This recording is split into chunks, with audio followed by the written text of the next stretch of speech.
Why won't let me remove?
Dr. Eric Kelly III and a host of phenomenal speakers from all around the globe for this 7-day virtual event that you don't want to miss. The mission of the Black Business Expo is to raise scholarship money from kids all the way from high school all the way from college. The Black Business Olympics is one of the largest Black business showcases in the world. It is an opportunity for businesses and companies to showcase their businesses globally. We are going to be giving away laptops up to $5,000 away to students. Again, I'm Olivia Appleberry, the founder of 2 Cents Finance and one of the speakers for the expo. I am so excited to see you there. For more info, go to www.blackbusinessexpousa.com or call 919-308-9090 and hope to see you there. I am Black Business. From the moment I wake until the time I sleep. Yes, I am Black Business. I am Black Business. Tell me, are you Black Business? I am Black Business. Do you support Black businesses? Listen, I support Black business because I am Black Business.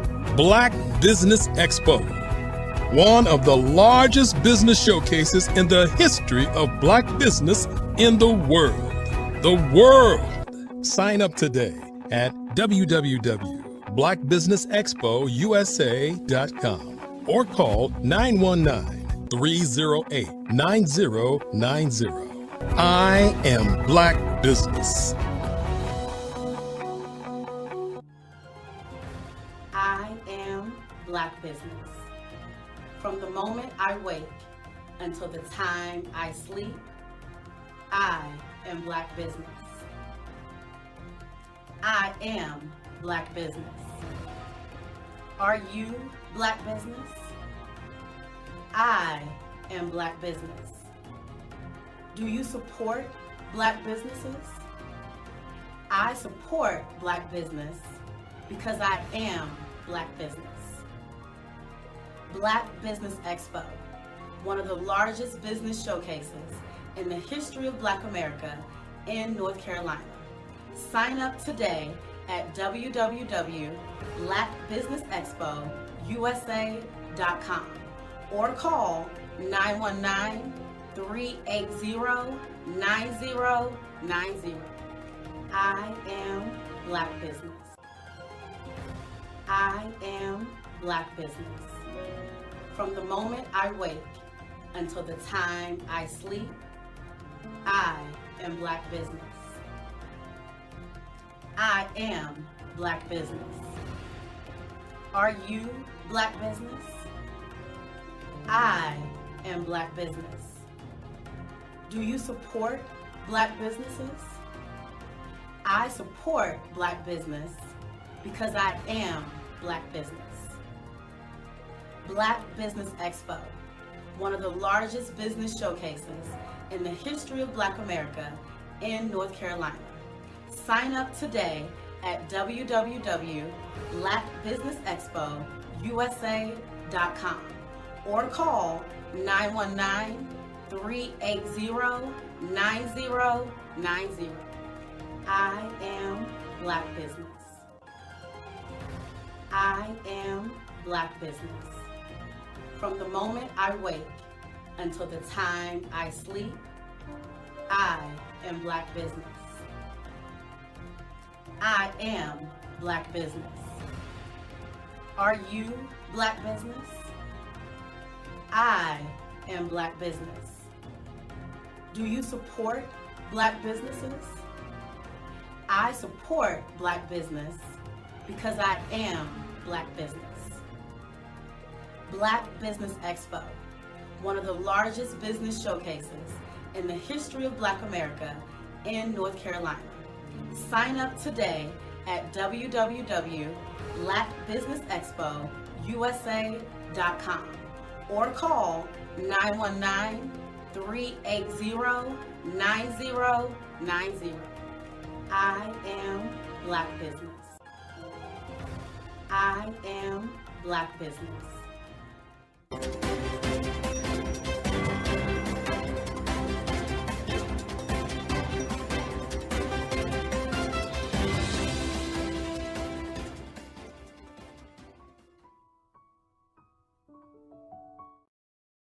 Hello, I am Dr. Eric Kelly III, the visionary strategist and founder of the Black Business Olympics. I invite you to showcase your Black-owned businesses on the Black Business Network global stage.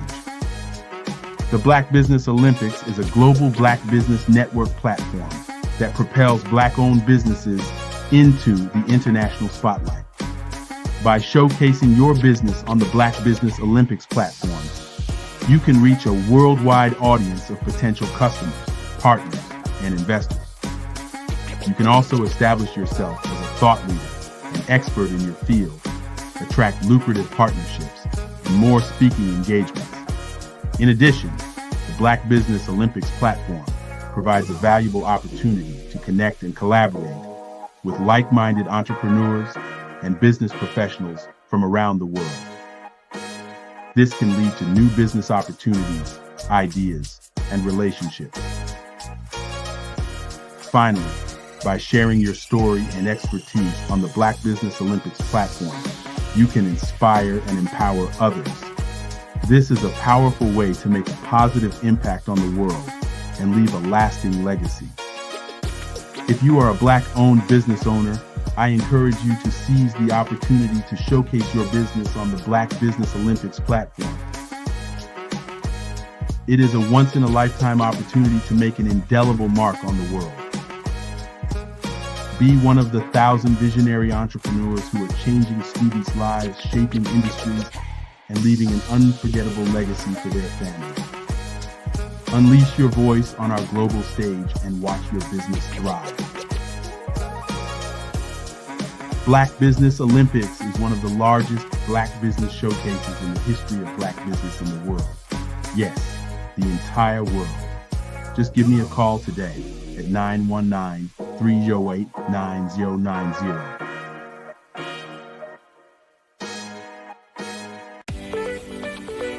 You are in the right place at the right time.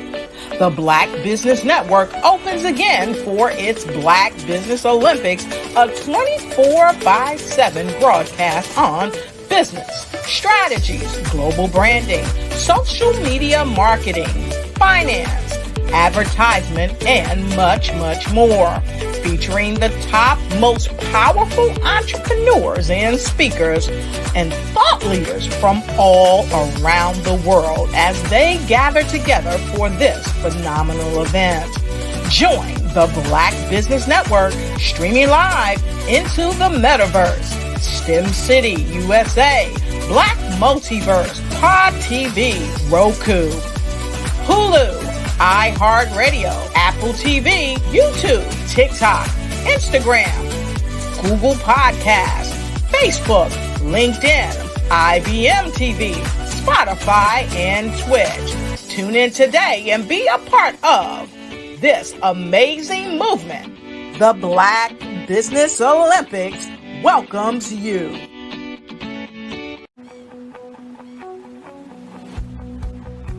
I am Black Business. From the moment I wake until the time I sleep.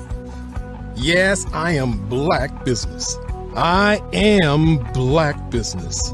Tell me, are you Black Business? I am Black Business. Do you support Black businesses? Listen, I support Black business because I am Black Business. Black Business Expo, one of the largest business showcases in the history of Black business in the world. The world. Sign up today at www.blackbusinessexpousa.com or call 919-308-9090. I am Black Business.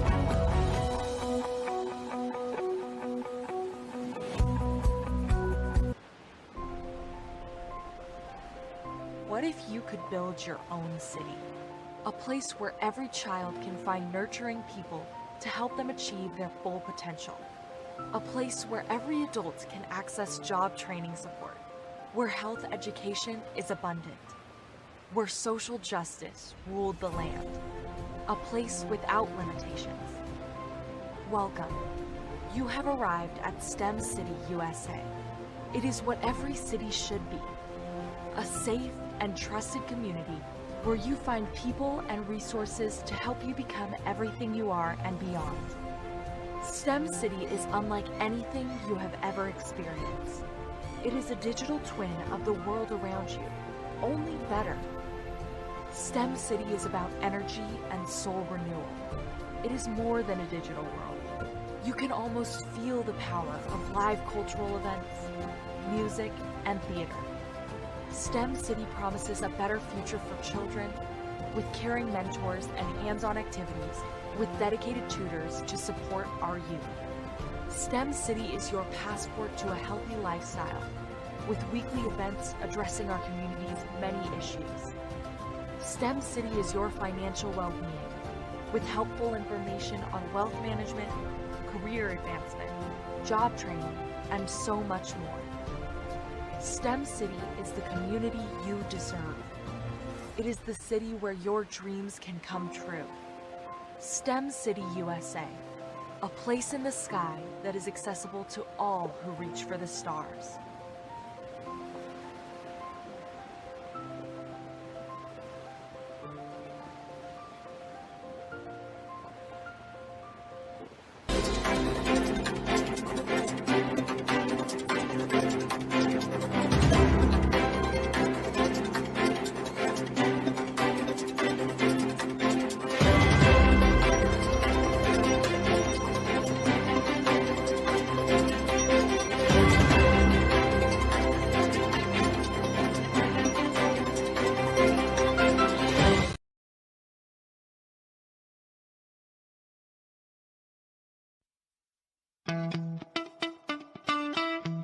How many times have you been asked to help someone you didn't even know, a student, a business entrepreneur?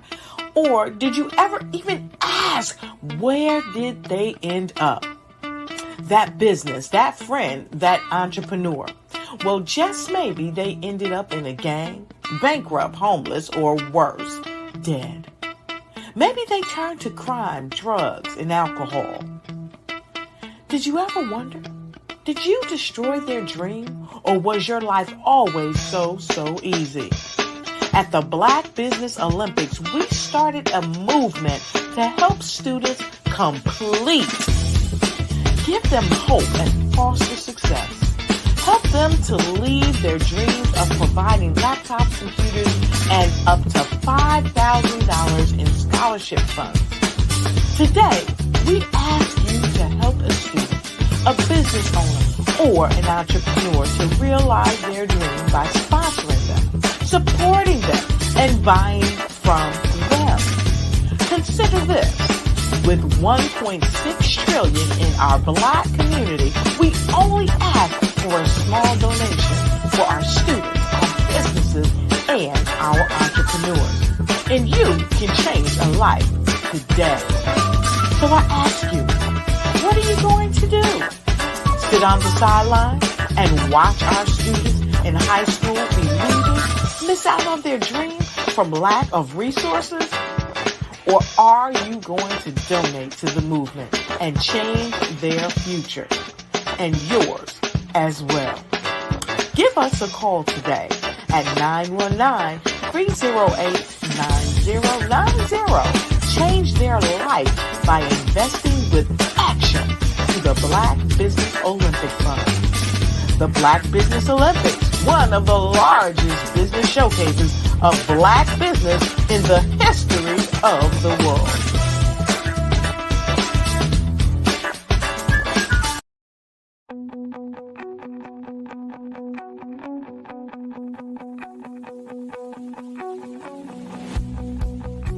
I am Black Business. From the moment I wake until the time I sleep. Yes, I am Black Business. I am Black Business. Tell me, are you Black Business? I am Black Business. Do you support Black businesses? Listen, I support Black business because I am Black Business. Black Business Expo, one of the largest business showcases in the history of Black business in the world. The world. Sign up today at www.blackbusinessexpousa.com or call. And good morning, business owners, entrepreneurs, thought leaders, and corporations. Welcome to the Black Business Network. My name is Kimberly Williams, and I am your business moderator for this morning on the Black Business Network. The Black Business Network is a 24-hour business network showcasing Black businesses, business owners, entrepreneurs, and thought leaders worldwide. We have speakers from North Carolina, London, Singapore, Africa, Japan, and cities all over the United States. The Black Business Network is a global community. It's sharing its business knowledge to empower, inspire, and educate businesses about business. This morning, I want to bring to you our first keynote speaker by the name of none other than Alan Thornton. He is an author of Money for Your Mission book and workshop series. He's the founder of the 40-Acre Conference and I Am a $1 Million Dad platform. He's a former enterprise software sales director. He is a real estate investor in single family and commercial. He generated 1 million plus of revenue and over 700 clients with current tech company MFYM Incorporated. His platform is backed by the government officials, corporate executives, celebrities, investors, influencers, and entrepreneurs worldwide. Personally, he sold over 23 million of enterprise software licensing since 2011. He's helped hundreds of organizations find and secure over $28 million in MFYM. He's the Forbes Business Council Top 50 Startups to Watch in 2021, a top accelerator program, and the Top 50 Tech Visionary, Top 5 U.S. Black Tech Companies, a graduate of Mass Challenge, Cordon Academy, a presentation power of Lift Off and Rise Up. I want to bring to you none other than Mr. Alan Thornton.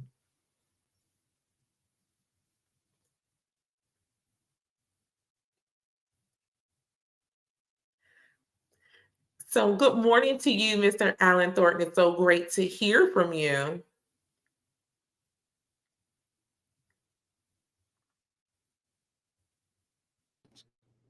Okay. Looks like I was in a Chinese movie, right? So no, I first and foremost want to thank you for being here and having us on this global stage, which is always an honor and a pleasure. So thank you for that eloquent introduction. Great, no problem. I look forward to hearing all that you have to share. I want to let you know that genius is coming, and I will see you on the other side. Excellent. Thank you so much. And I want to share a few things with you, share some thoughts and ideas with our time today. Although it may not be long, it will be impactful. So my name, as Miss Kimberly Williams so eloquently stated, is Alan Thornton.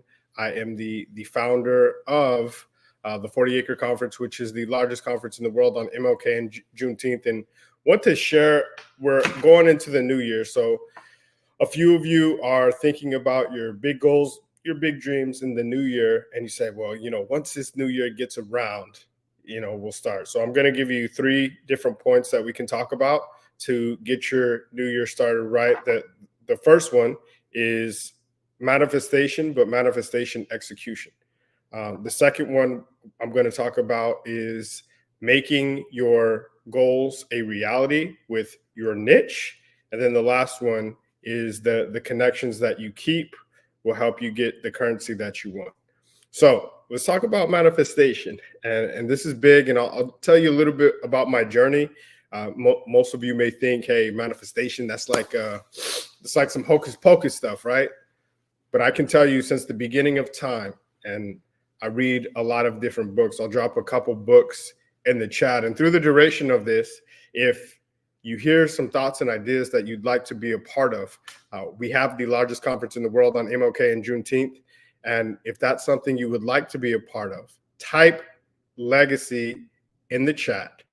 And I also want you to remember that you can text legacy, and you'll hear me say this a few times throughout the duration of our time together. You can text legacy to 888-111, and you'll have a special opportunity to join us either virtually or in person. So talking about manifestation, there's a couple books, and I'm gonna drop book links. My goal in this time is to give you maximum value. So there's 3 books that really have changed the landscape of entrepreneurship as a whole, not only African-American entrepreneurship, but just globally in every race, in every nation. These books that I'm about to tell you have sold hundreds of millions of copies globally. Number one is, and this is my favorite book, is Think and Grow Rich. And Think and Grow Rich was a story that was put together took about 25 years plus to put together. Napoleon Hill went and studied some of the most famous, most successful entrepreneurs in the early 21st century, right? And at the turn of the Industrial Revolution, the Rockefellers, he studied the Vanderbilts, he studied Henry Ford. And what he found is there was a common set of traits throughout them all. And I'm backing up this manifestation theory with the facts and the evidence of it actually coming to fruition from successful entrepreneurs that have came before us. So what he found is each one of these men that were highly successful knew they were going to be successful before, not necessarily knew that they were going to have a straight path, but they wrote down exactly what they wanted. And as they went through the duration of their journey, they found a way to actually achieve it. There's also a book called The Richest Man in Babylon. So the Think and Grow Rich was based in, the 1900s to about late turn of the 20th century, right, into about 1930, right? One of the best-selling books of all time. Now, if you take it 4,000 years before that, The Richest Man in Babylon, some of those same principles, some of those same traits, different currency, right? Because money alone is worthless because the currency changes, right? The different denominations, but the principles stay the same. And throughout manifestation, one of the richest people in the world, King Solomon, and it talks about how he believed, and he had something that was more important than anything else, and that was wisdom. And he gained that wisdom through experience. He gained that experience through making good decisions. He made good decisions because he made a lot of bad ones before that. And so did his father before that. If you know the story, won't get too deep into that, but each one of these historical figures since the beginning of time have used manifestation And not only that, and we'll go into actual execution, but knowing what you want, and more importantly, knowing why you want it, is going to be important for you to have the best new year that you've ever had before. In 2024, people say, yeah, well, once I get all my ducks in a row. I remember I run every single morning and listen to either Les Brown or Eric Thomas, and Les Brown talks about getting your ducks in a row, right? Once I get all my ducks in a row, once I get everything taken care of, I'm going to really start moving. But he said, you ain't ever going to get all those ducks in a row. So the time is now, right? Tomorrow, yesterday's gone. Tomorrow's not promised. That's why they call today the present. So what we really need to do is have a sense of urgency in our execution to do it right now. Another book is called As a Man Thinketh. And this is so powerful because it's kind of a mixture of the two, the Think and Grow Rich and the Richest Man in Babylon. As you think and speak those that are not, those things that are not, as though they are, eventually they'll be. Whatever you focus on really magnetizes. So to give you some key steps, one, focus on really what you want. A lot of people, you see these vision board parties, everybody's having them. It's a good time. 90% of all vision boards do not have a plan for execution after. It's good to visualize, but then taking a step further and actually putting pen to paper. One is saying, hey, why do I really desire this, right? Is this something that is just fun, part of a vision board party, or do I have clear steps to execution? So here's a kind of a journey, and you can write this down. If you like some of the things that we're saying and would like to join a group of eloquent individuals that can help you get to the next level, text legacy to 888-111. We would love to have you at our next conference. So if you look at your vision board, right, next time you're going to change the landscape of your next vision board party. Let's say you have 20 pictures. People have the house, people have the car, people have that perfect relationship, probably doing some great things with their kids, that six-pack, right? They have, and Eric Thomas says something, whatever you say that you want to do, there's 1,000 actions that go along with that, right? If you want a six-pack, right, you're going to have to move a little bit different. You're going to have to get up and run. You're going to have to eat a little bit different. And those, if you look at 365 days, there's probably 3 choices every single day that you have to eat in order to get that, right, that result that you want. So desire what you really want. If you love ice cream and you love eating the gumbo and soul food and all that, like the desire versus you reaching that goal may not match up. So be 100% real with yourself and look at your top 3 goals, right? If you have 20 pictures on a vision board, look at your top 3 goals, maybe top 5 goals, right? If you have 20. And then I want you to rank them from a scale of 1 to 10. How much do you desire each one of those things? And you can do that with all 20, but what you really find is you really have about 5, right, that you really desire. That's probably 7 or 8 or 9 or more. And those that are 9 or more is probably really 3. Put together a 90-day plan. And why a 90-day plan if you have a year? Because if you don't do it in the first 90 days, you're not going to accomplish it probably in a year, right? So on this execution plan, you're going to write down your desire, right? Why you desire, narrow it down to your top 5, and then really your top 3, going to put a 90-day execution plan to it, and we're going to work back, right? So that 90 days is about 12 weeks. What are you going to do in each of those 12 weeks to get you to the goal? And you may not have all the answers, but what happens is as you begin the path to execution, your subconscious mind every single day is going to think about a way, okay, what do I do in week 1? What do I do in week 2? What I do in week 3. You can even leverage AI, right? If you have a big goal and you say, hey, I want to buy a new house in 90 days, give me a 12-week plan. You can type that into ChatGPT and let AI think for you, and then go off that so you don't start with a blank slate, right? So that's manifestation.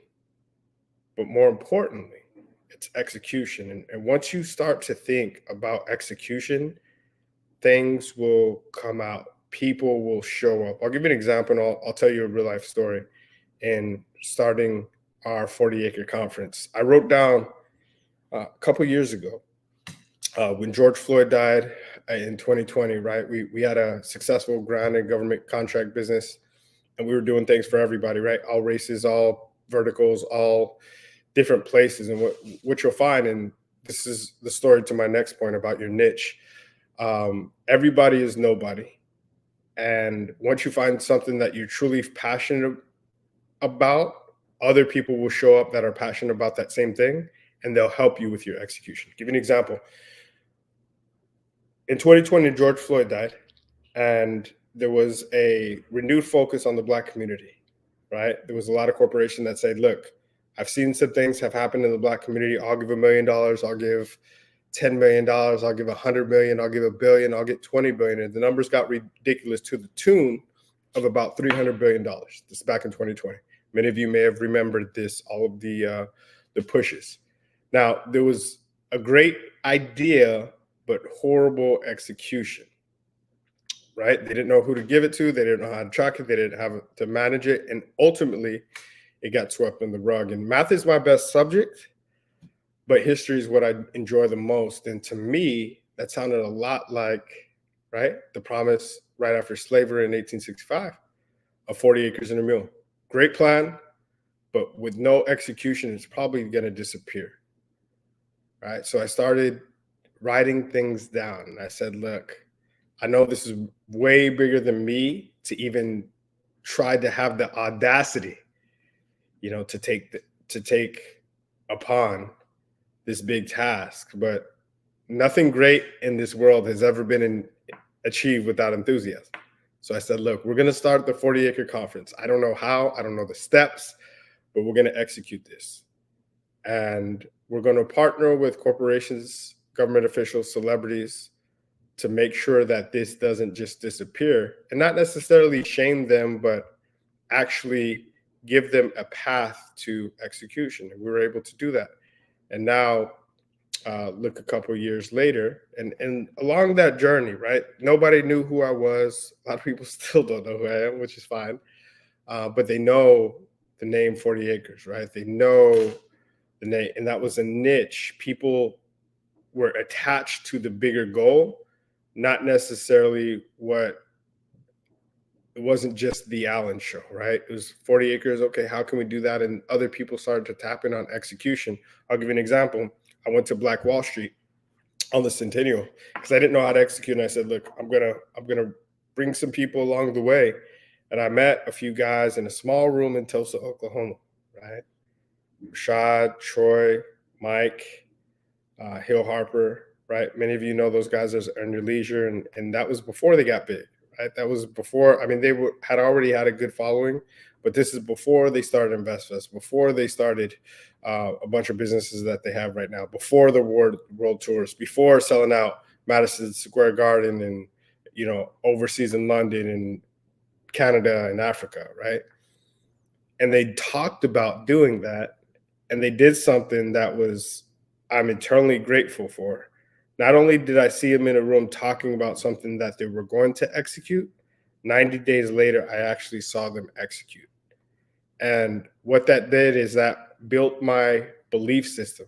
It built my execution muscle, because I heard people say that they couldn't do it. I heard people say that they shouldn't do it. I heard people say that they probably won't do it, and they did it, right? So once your mind is expanded, it can never conform. And once you start on a path to execution, you can never stop. If you look at like even the little things, I read this book by James Clear. It's called Atomic Habits. And he talks about the 2-minute rule. If you want to start something, it really takes 21 days to create a habit. So now we're talking about niche and execution. So if you just start the ball rolling, think about that, your garage, that it's messy for, I can just tell you my story. It's messy for a year. And then one day you decide, and this is my personal story, none of y'all have probably ever dealt with this, but then one day I decide, hey, my little girl needs a place to put her bike or something else and needs this clean. And in a focused 2 hours, I'm able to do what I wasn't able to accomplish in 2 years. Why? Because I was really focused. I had a reason why I wanted to do it, a strong desire. And then I put execution in place. Not that I didn't have the skills to do it. So I say that to say, right? Write down a big goal that actually scares people, but then put a path to execution, and then really find your niche. So I'll give an example of niches. Some of you understand there's a lot of different things out there. And my little girl, she loves, since she was a little kid, many of you do the elf on the shelf, right? And I remember watching Shark Tank, and elf on the shelf has become a huge business, right? $100 million business. And then there was this gentleman, I was watching Shark Tank, and he said, well, man, I'm Jewish, and we don't really celebrate Christmas. And he literally copied and pasted that same model because he tried to partner with them at first and they didn't want to partner. And he created this thing, right? If you know from Hanukkah, it was called Minch on a Bench. Exact same model as Elf on a Shelf, but for the Jewish holiday, and created a $10 million business, right? Just with that niche. If you think about a doctor, right? There's a lot of different doctors out there, but the specialists make the most, right? The anesthesiologist, the brain, all those different specialty doctors. So whatever your niche is, now that you have manifested and wrote down and have a strong desire, know exactly what you want, get really focused on whatever your niche is going to be, right? Could we service everybody and do everything? Yes, but we're very focused on the Black community on MLK and Juneteenth. If that's something you'd like to join us, text Legacy to 888-111. That's important. The niche is important because just like gyms, right? There's a lot of, this last week I was at the Beast Mode Games, which is like a CrossFit competition. And there's a lot of different gyms out there that specialize. Hey, we specialize in trainers that specialize. We specialize in corporate wellness, right? We specialize in helping athletes that have retired, right, stay in shape. We focus on pretty girl fitness, right? And you see all these different gyms and niche thing, all that do the same thing, but they attract a different type of clientele because of their messaging. So whatever it is that you do, get really clear, and you can always expand. People say, oh, but I'm missing out on XYZ. If your message isn't clear, you're going to miss out on XYZ anyway, because you just look like everybody else, or you don't make people get off the road. I was driving in Atlanta, Georgia, just outside, and I was hungry. And this was a very clear example. The first, you probably see those blue signs as you're driving down the highway, and it said food, 2 miles. Food, right? Didn't really make me get off the highway. And then you see the different types of food. Do you want Chinese? Do you want fast food? Do you want barbecue? And there was this soul food restaurant that I never saw. Okay, they put soul food on the sign, right? But we're in Georgia. So I go out there and I get off the highway because it spoke to the exact type of food that I wanted at that time. So you got to make people get off the highway, and your niche is going to do that. I'm going to give you a framework. And this is one that I didn't create.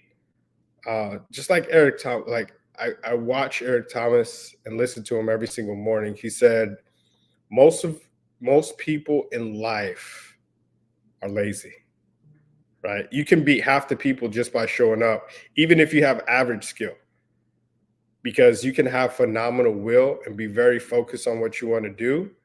And not to say or take anything away from everybody else, but once you find your niche, you can become the greatest at what you do and the best in the game. You know the way to become the best in the game?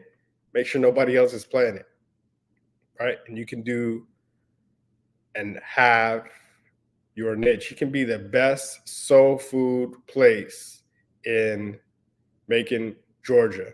That's off Highway 69, right? Nobody did it better, right? Because you're the only one there. You could do that same thing with your niche. And so many people say, wow, we're excluding people. No.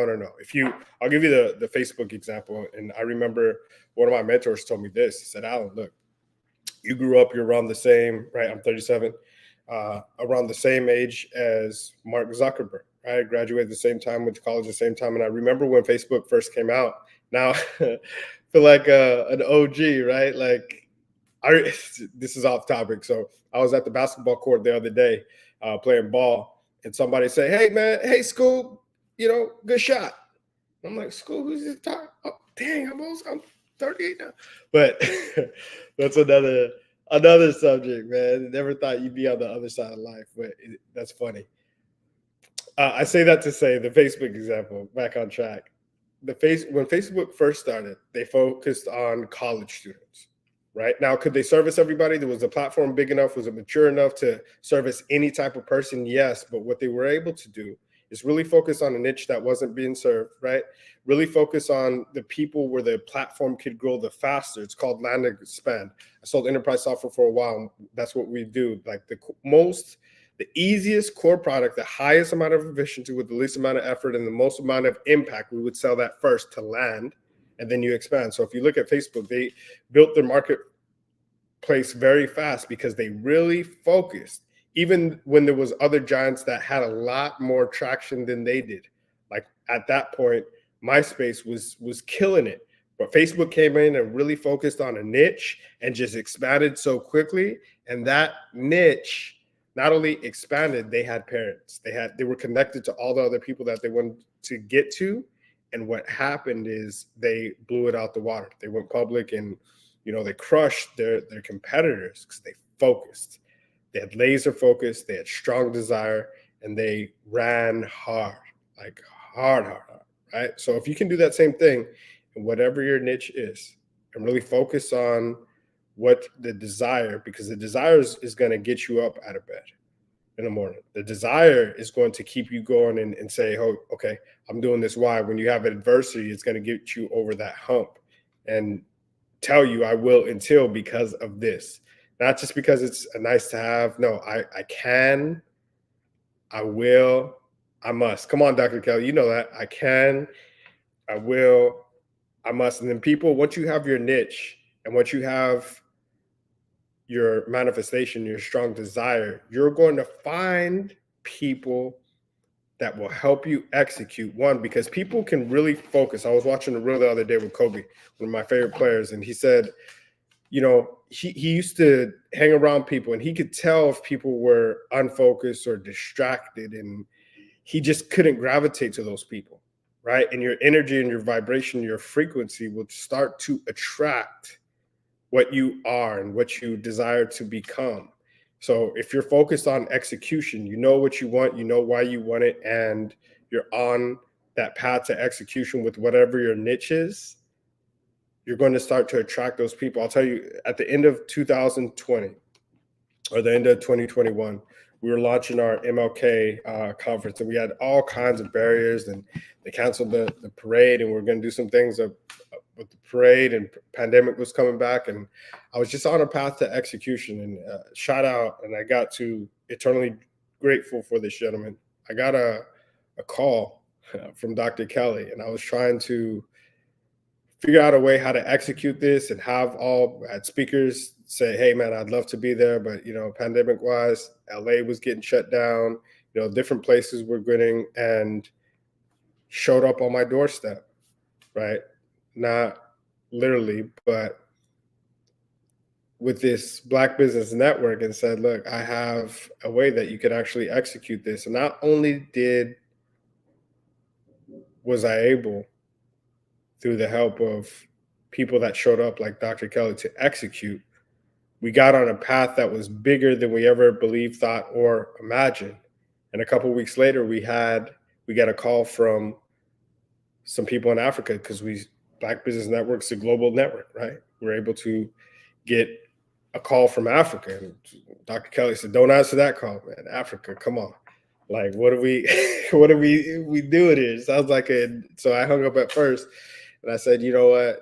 It sounds, I don't know, all the pieces aren't there, but I feel a pulling on my spirit to do this. And I went to Africa, got diplomatic status over there, all because I was on a path to execution. There was other people, hundreds of thousands of miles away, that had a path to execution for their own initiative, and brought me over on one of the most incredible trips of my life, right? And brought me over to Africa, all expense paid. And you find a place where you're experience what we call imposter syndrome, right? I remember sitting in the back of this car and this limo and this police escort. And for those of you that have ever been to Africa, there's roads, but there's no like lines.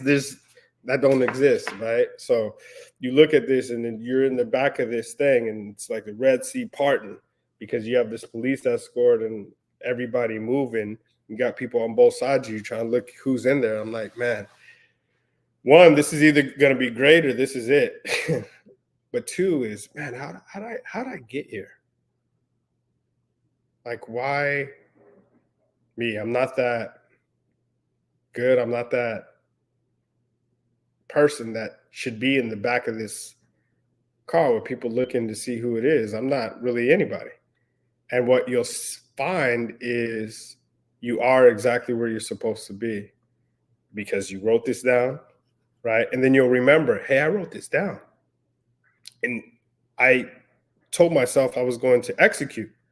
And you'll find yourself executing on a path that you never thought you would be on. If you want to be around people like that, join us MLK and Juneteenth. Text Legacy to 888-111. We would love to have you. Some of the biggest influencers in the world. And the last thing, whatever you focus on is going to magnetize. So as you write down the manifestation, as you start to have not only your visions, but you really create your niche, you're going to be on a path to execution. And the people around you currently, just like a stage play. And I heard this from one of our pastors, and he's like, life is kind of like a stage play, right? Like a stage play.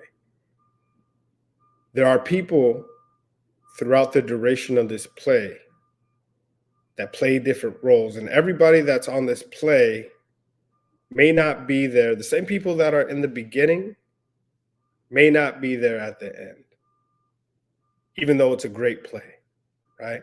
Because there's a lot of different people in this play that makes up this play of life that play different roles. They may play that role and be very good at that time, and then in a certain instance, it's time for them to go.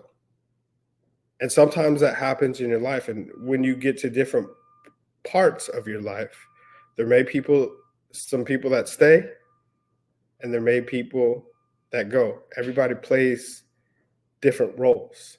And the good thing is, I hope and you hope that you stay till the end of your play, right?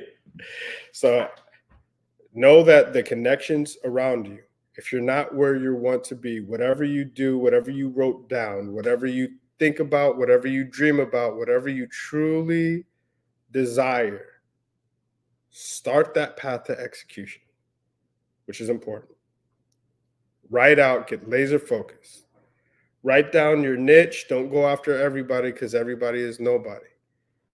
And whatever you're going to do, and then get around the people that do have exactly what you want. So if you want to be a 5-star athlete, hang around with 5-star athletes before you're a 5-star athlete. If you want to be the best truck driver that there's ever been, go hang around great truck drivers and go take notes. If you want to have one of the greatest conferences in the world, go hang around somebody that's created the greatest conference. If you want to be a millionaire, go hang around with real estate millionaires, right? If you want to be a tech giant, go seek a tech giant and go get some time with them. What you'll find is the people, there's a self-limited belief that we all have that, hey, the people that are really successful, they don't want anything to do with me.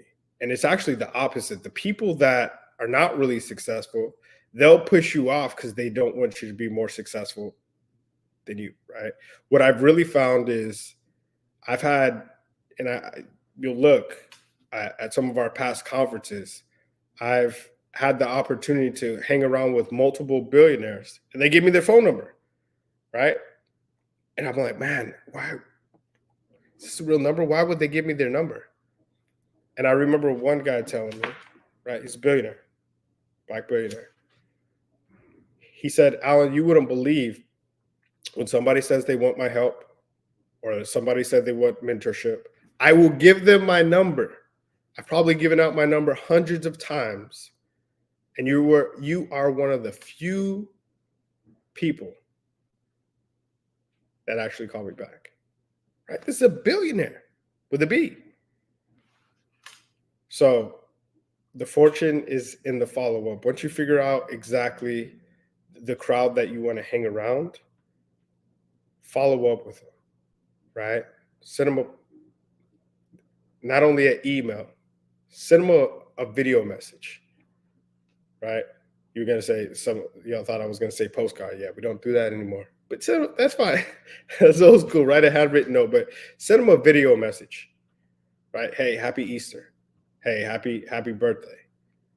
Merry Christmas. A video message. Everybody gets text, right? Everybody gets inbox message in the DMs. But if you don't know how, there's a platform called Loom or Zoom. Do it however you want, but take it on your phone, text it to them, send a video message just to say thank you. You know, give them gratitude, and you'll set yourself apart from a lot of people, because the people that are, what I found, that are really successful, they may not have the quantity of time that you're looking for because they're really busy and that's why they're successful.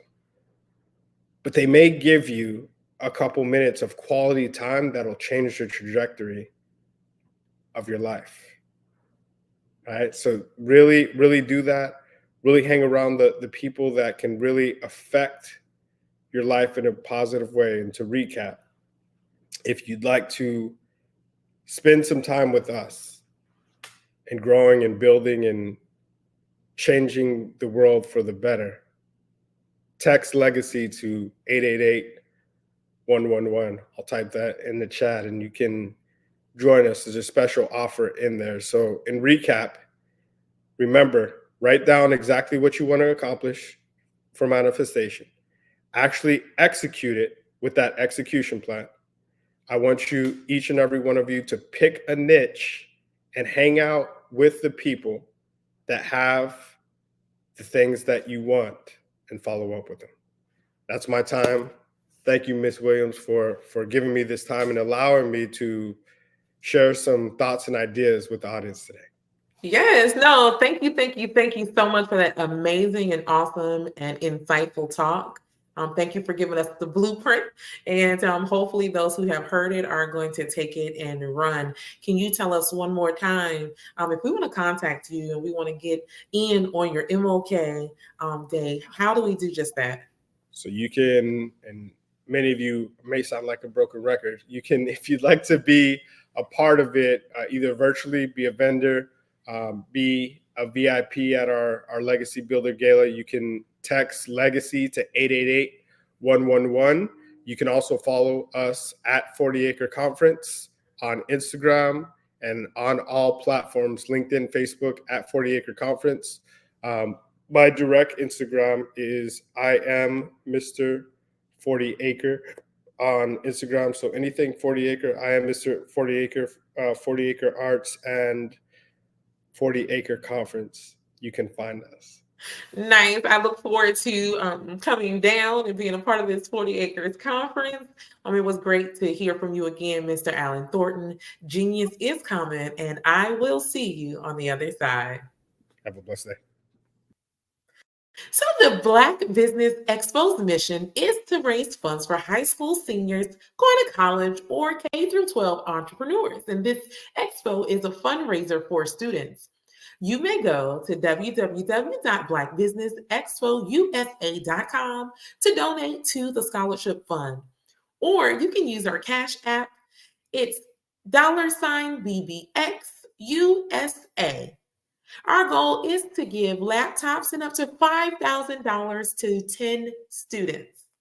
Students can register online at www.blackbusinessexpousa.com. I want you to understand that every dollar counts. So we want to remind you to donate to the scholarship fund today. Now, we want to thank our Black Business Expo USA sponsors for December 2023. And they are North Carolina 100, Moody Capital Partners, Suede Soul, Lotus Roche Coaching and Training, Carolina, Virginia Minority Supplier Development Council, the Step Management, BHS and Associates, 5-Star BBM Media, Margie McLean Foundation Incorporated, Hello LLC, Genius is Common, Earth Essentials, Milani Shani Global, Executive Women's Success Institute, The Quality Coaching Company, Superwoman Business Services, Creative Force Studios, Lee Entertainment, Artistic App Design, and the Black Business Expo USA. Genius is coming, and I will see you on the other side.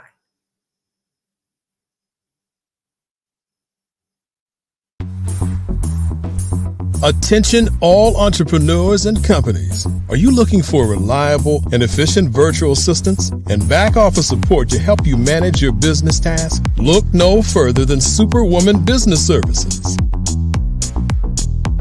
Our team of virtual assistants provides a full... Over the past few years, we've seen the growth of existing and new initiatives focused on financial inclusion, building global networks, and reducing the wealth gap in response to the idea there's not enough seats at the table. Whether their outcomes are to increase the representation of Black executives on corporate boards, ensure an inclusive global economy, or to create new U.S. African commercial pathways, the strategies are often carried out by separate programs. The question is, should they be? With the continent of Africa being home to more than half of the world's fastest growing economies, the youngest workforce, over 400 companies generating more than $1 billion annually, 700 generating more than $500 million annually that are poised for growth, and being the destination of nearly $5 billion in venture capital in 2021. Diversifying U.S. and Africa commercial engagement by building bridges between African businesses and their U.S. diaspora should begin being seen as mutually beneficial. From helping to reduce Africa's enormous capital gap to catalyzing two-way trade opportunities, the COVID-19 global pandemic hopefully has taught us that global challenges and opportunities are more interconnected than we thought.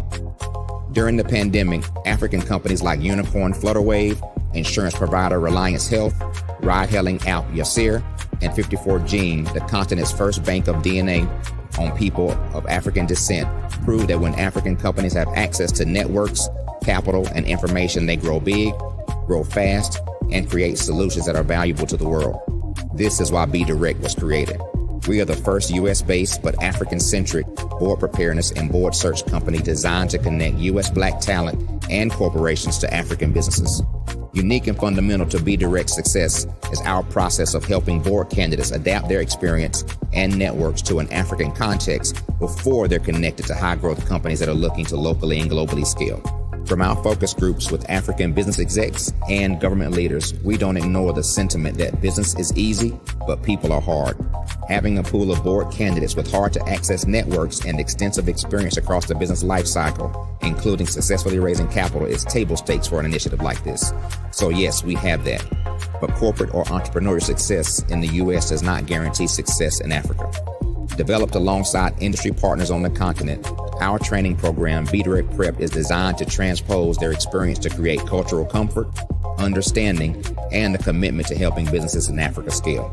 Our board governance sessions are African continental and country specific, integrated with cultural awareness and dexterity training. Masterclasses led by African industry execs and mentoring and coaching from African continental-based facilitators.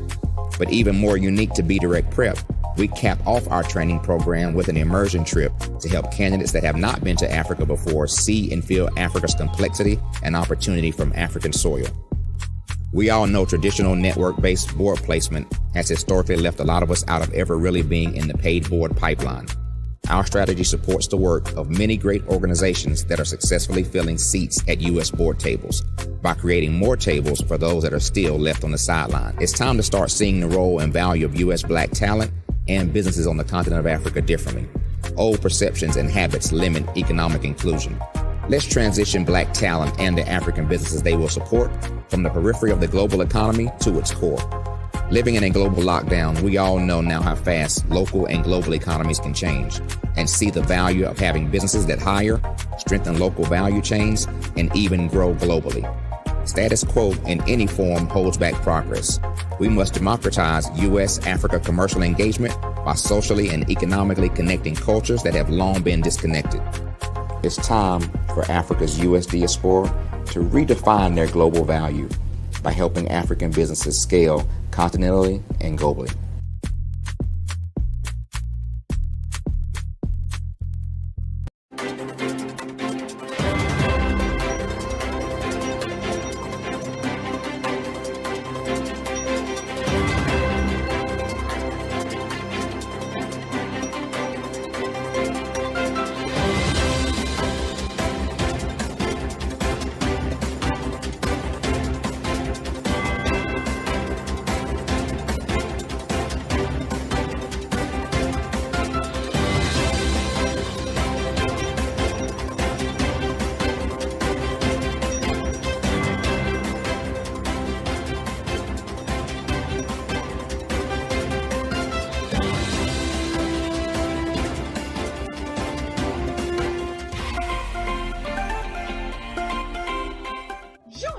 Dr. Eric Kelly III and a host of phenomenal speakers from all around the globe for this 7-day virtual event that you don't want to miss. The mission of the Black Business Expo is to raise scholarship money from kids all the way from high school, all the way from college. The Black Business Olympics is one of the largest Black business showcases in the world. It is an opportunity for businesses and companies to showcase their businesses globally. We are going to be giving away laptops up to $5,000 away to students. Again, I'm Olivia Appleberry, the founder of 2 Cents Finance and one of the speakers for the expo. I am so excited to see you there. For more info, go to www.blackbusinessexpousa.com or call 919-308-9090 and hope to see you there. I am Black Business. From the moment I wake until the time I sleep. Yes, I am Black Business. I am Black Business. Tell me, are you Black Business? I am Black Business. Do you support Black businesses? Listen, I support Black business because I am Black Business. Black Business Expo, one of the largest business showcases in the history of Black business in the world. The world! Sign up today at www.blackbusinessexpousa.com or call 919-308-9090. I am Black Business. I am Black Business. From the moment I wake until the time I sleep, I am Black Business.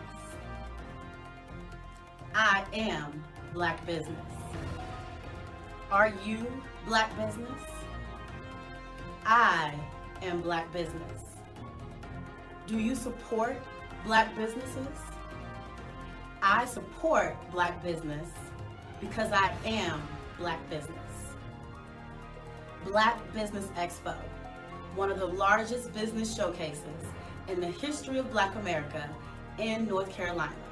Sign up today at www.blackbusinessexpousa.com or call 919-380-9090. I am Black business. I am Black business. From the moment I wake until the time I sleep, I am Black business. I am Black business. Are you Black business?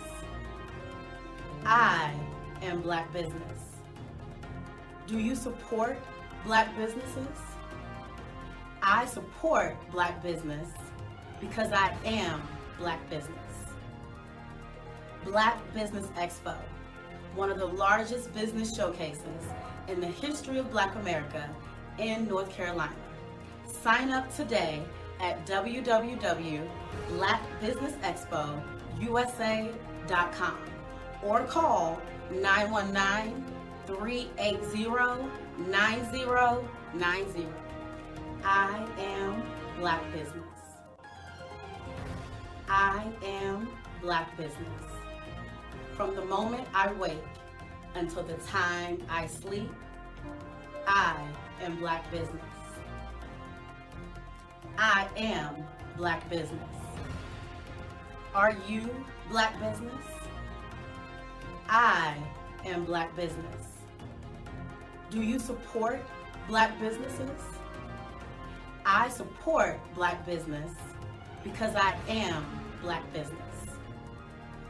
Black Business Expo, one of the largest business showcases in the history of Black America in North Carolina. Sign up today at www.blackbusinessexpousa.com or call 919-380-9090. I am Black business. I am Black business. Follow the Brand TV broadcast host, Grant McGaw, as he visits with top executives and entrepreneurs to find out their secrets of success with their personal brand. Follow the Brand TV broadcast host as he focuses on brand development to build better relationships, bring value to your business, relationships, and career. You will enjoy listening to each episode that is tailored to speak to you directly. If you're looking for this type of clarity in terms of building your brand, you have tuned into the right station. Each episode will help you to shape a conversation in the 5-star BDM network of 20,000 professionals and become a springboard for your corporate engagement and business opportunities. Each guest will frame their story in the areas of personal branding, business development, career development, financial empowerment, and technology innovation. Grant McGaw explains why he is the CEO and owner of his own professional career. Grant is an accomplished business leader and entrepreneur who wants to give back to individuals to grow their personal brand strategy. Tune in as he weaves his story about new possibilities, while to you exceed expectations. If you love storytelling, this show will make for fun.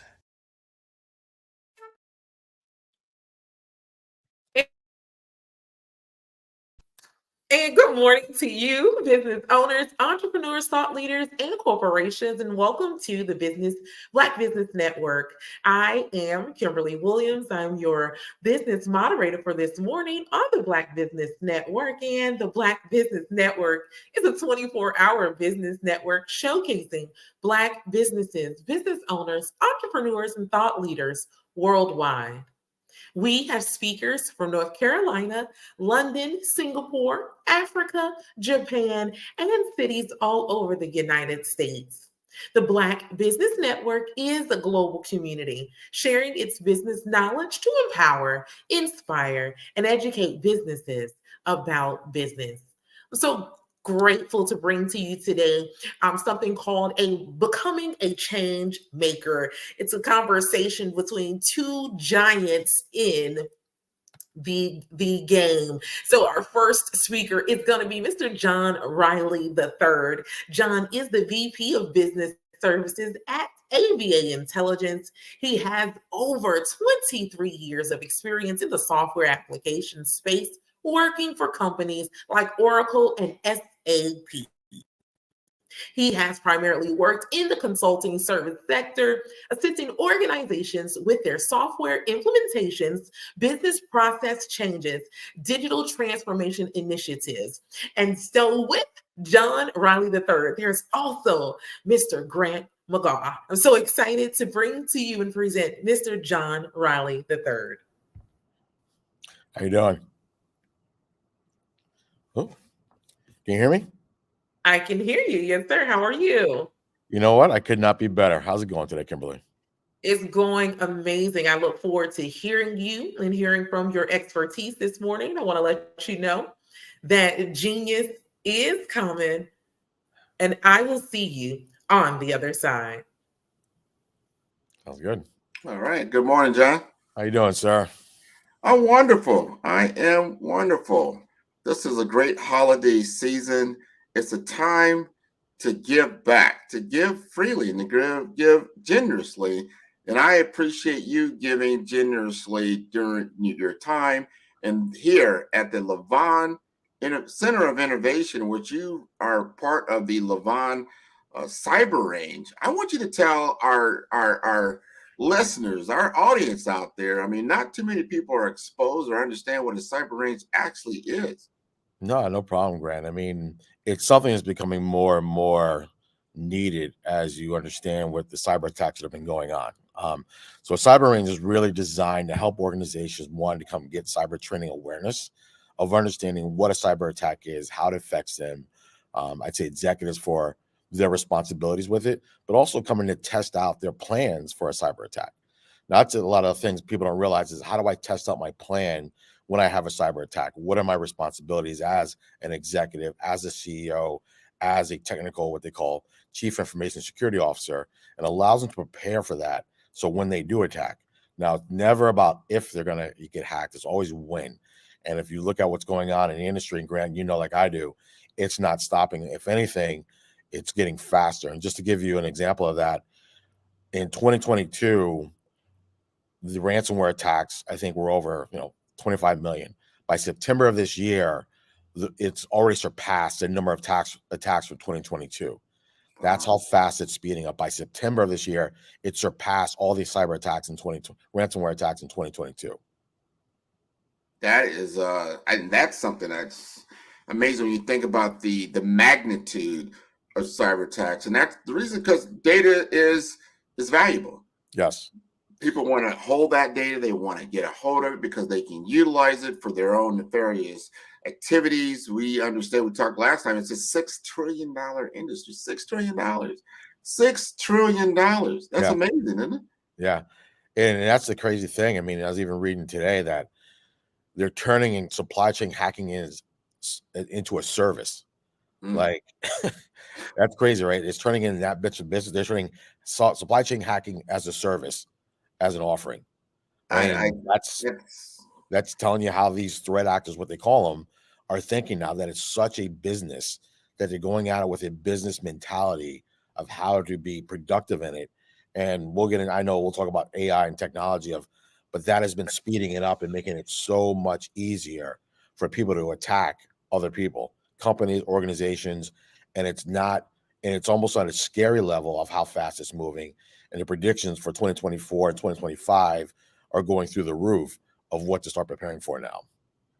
And this is something to take note. A lot of the people that are listening are business owners, they're entrepreneurs. They have infrastructure. They have, it's your current digital landscape and what that looks like. It's people, processes, and then as obviously there's different softwares that are involved. You help people to understand what will happen during a crisis, during an event. Just to say, it's like right now, everybody's kind of enjoying the holiday season. Things, there's maybe a skeleton crew somewhat, in the office. And then this is the time where people are kind of like, all right, yeah, I get this, silly email that came in. Oh, this is cute, and then they click on it. And then boom, whether they realize it or not. And this is the thing that you got me last time we talked. Sometimes these payloads are in your system for years, a couple of years before they activate them. And then once they activate them, then they go around getting your proprietary information. Talk to us a little bit about that. Yeah, there was an attack on a news station up in Canada where they were state sponsored, which means they're from another country. So China had hacked into this news station agency. They were in there for 2 years without them knowing it. They got passport information, birth certificates, social security numbers. And after they found out the attack, a year later, they found out they were in there for 2 years. So it took them almost 3 years at that point to realize, wow, these guys have everything, all of our information. And that's what people need to think of. Think about this right now in your systems. Even when you go to work, somebody could be in your systems right now for years and you do not know about it, which means they know everything about you, your patterns, who you send payments to, who your vendors are. And that's the scary thing about this now is they're not doing it sometimes fast where you get a ransomware attack and they want to get paid right away. Some people want more intel than anything else. And to give you an example, Grant, 23andMe got hacked, right? They took 7 million DNA files. 7 million DNA files, right? Think about that, right? That's what can you do with that? Almost anything. I mean, you think from a terrorist standpoint, you think about from, cloning to anything, right? 7 million DNA files. So that's super scary. You can get that kind of intel, that kind of tangible information from a cyberware attack, and they're not stopping, and they're going after what they call critical infrastructure like hospitals and everything else. I mean, more than 100 million people were affected this year by cyber attacks at hospitals. 100 million. And the year's right, and we still have almost a week and a half left. So yeah, that's a lot. It's just so when you think about that, it's like the magnitude is tremendous. So on the other side of the ball, what are we doing as companies? This is the question I ask the audience, and I ask a lot of leaders. Yeah. Used to be like, oh, well, technology. Well, that's the CIO's job. That's the Chief Information Security Officer's job. And now we start to realize, and we talked about this, and we'll talk about it again, that no, you're responsible as a fiduciary officer for what happens to your data. This is no longer a technology issue. This is an enterprise-wide issue, right? It comes down to a people problem at that time, where a lot of people think they're hacking in and getting into the systems. A lot of it because of the phishing scams or phishing emails, about 3.5 million are sent daily, right? They're relying on people to give them access to their systems. And without proper, I'd say, consistent cyber awareness training and understanding of this, you're making it so much easier for them. And it's kind of, we talked about this last time when MGM casinos got hacked back in September. They got in through a phone call of calling in, pretending like they lost their password, and they gave them access over the phone. And at that point, they shut down all the casinos globally. So it's really this awareness of the people. It's not just a technical person sitting at his desk trying to prepare, I'd say, trying to stop the attack. It's really, they're not even going that route. They're going straight to the people that they know get thousands of emails a day. They do it in different ways. You see it nowadays of, hey, here's a free Walmart card for $100. Here's this free thing, access it today. And that's what they're banking on. Kind of your pattern of free and everything else like that. And once they know that, once they've researched that, and they'll watch organizations' buildings and see people's lunch patterns, right? Seeing where they're going to lunch, everything. They'll get all this detail and then really play upon that and get into your systems through an easy way of just an email question and make it look very, very real. I know I got an email I think it was yesterday. It came from a bank, came from Wells Fargo, right? And Wells Fargo, it said in the email, hey, we need you to go in and check your account for frauded activity. The biggest problem is I don't have an account with Wells Fargo. See? I'm like, well, that's interesting. Interesting. But the first thing I did was, and I do this now, especially when I get emails from people I don't know or organizations I'm not really sure of, I hover over the icon of the email to see who it actually came from, to see that email address. Obviously, it wasn't from Wells Fargo. It was some Gmail account from something and something or other. Talk to us about that a little bit. Yeah, and that's part of the cyber awareness training for everybody, right? It's learning the tricks of how to hover over an email, how to hover over an icon, and seeing if that email address is coming from a credible source.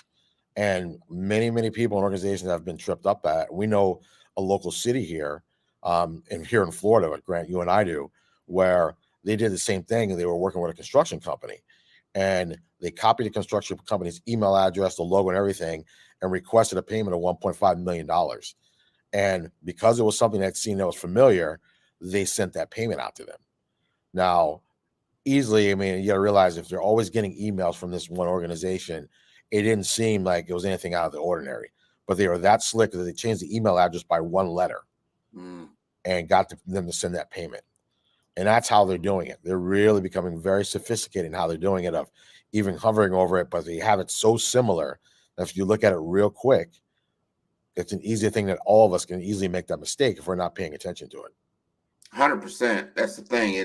And not all the tools. There's a lot of software tools out there. You know, we all grew up in the area of malware. You know, you get this malware, and then you get this information that checks down your computer, and you get all this googly goop, and you gotta get somebody to clean up your computer. That's still out there. There's spam filters. There's so many spam filters that are out there. You go to your email, and the cool thing about that is that when it goes into spam, it shuts down all the different outside links. So that's what's happening in your junk file. I don't think a lot of people realize that it actually kind of quarantines the email and then kind of looks at it, and then unless you qualify it, pull it out, and then go ahead and work with it. Yeah, but you've got to be paying attention to where the trust but verify is the term I always hear over and over again. No, it is, and it's that right there of constantly being on top of it. And all of us are very busy. And I also look at the threat to startup companies. Like, a lot of startup companies, they're not thinking of cyber attacks as they're starting these businesses of they can get hacked. And they're the ones most vulnerable because they don't have the money to do a ransomware attack. They don't have the technology in place to stop an attack.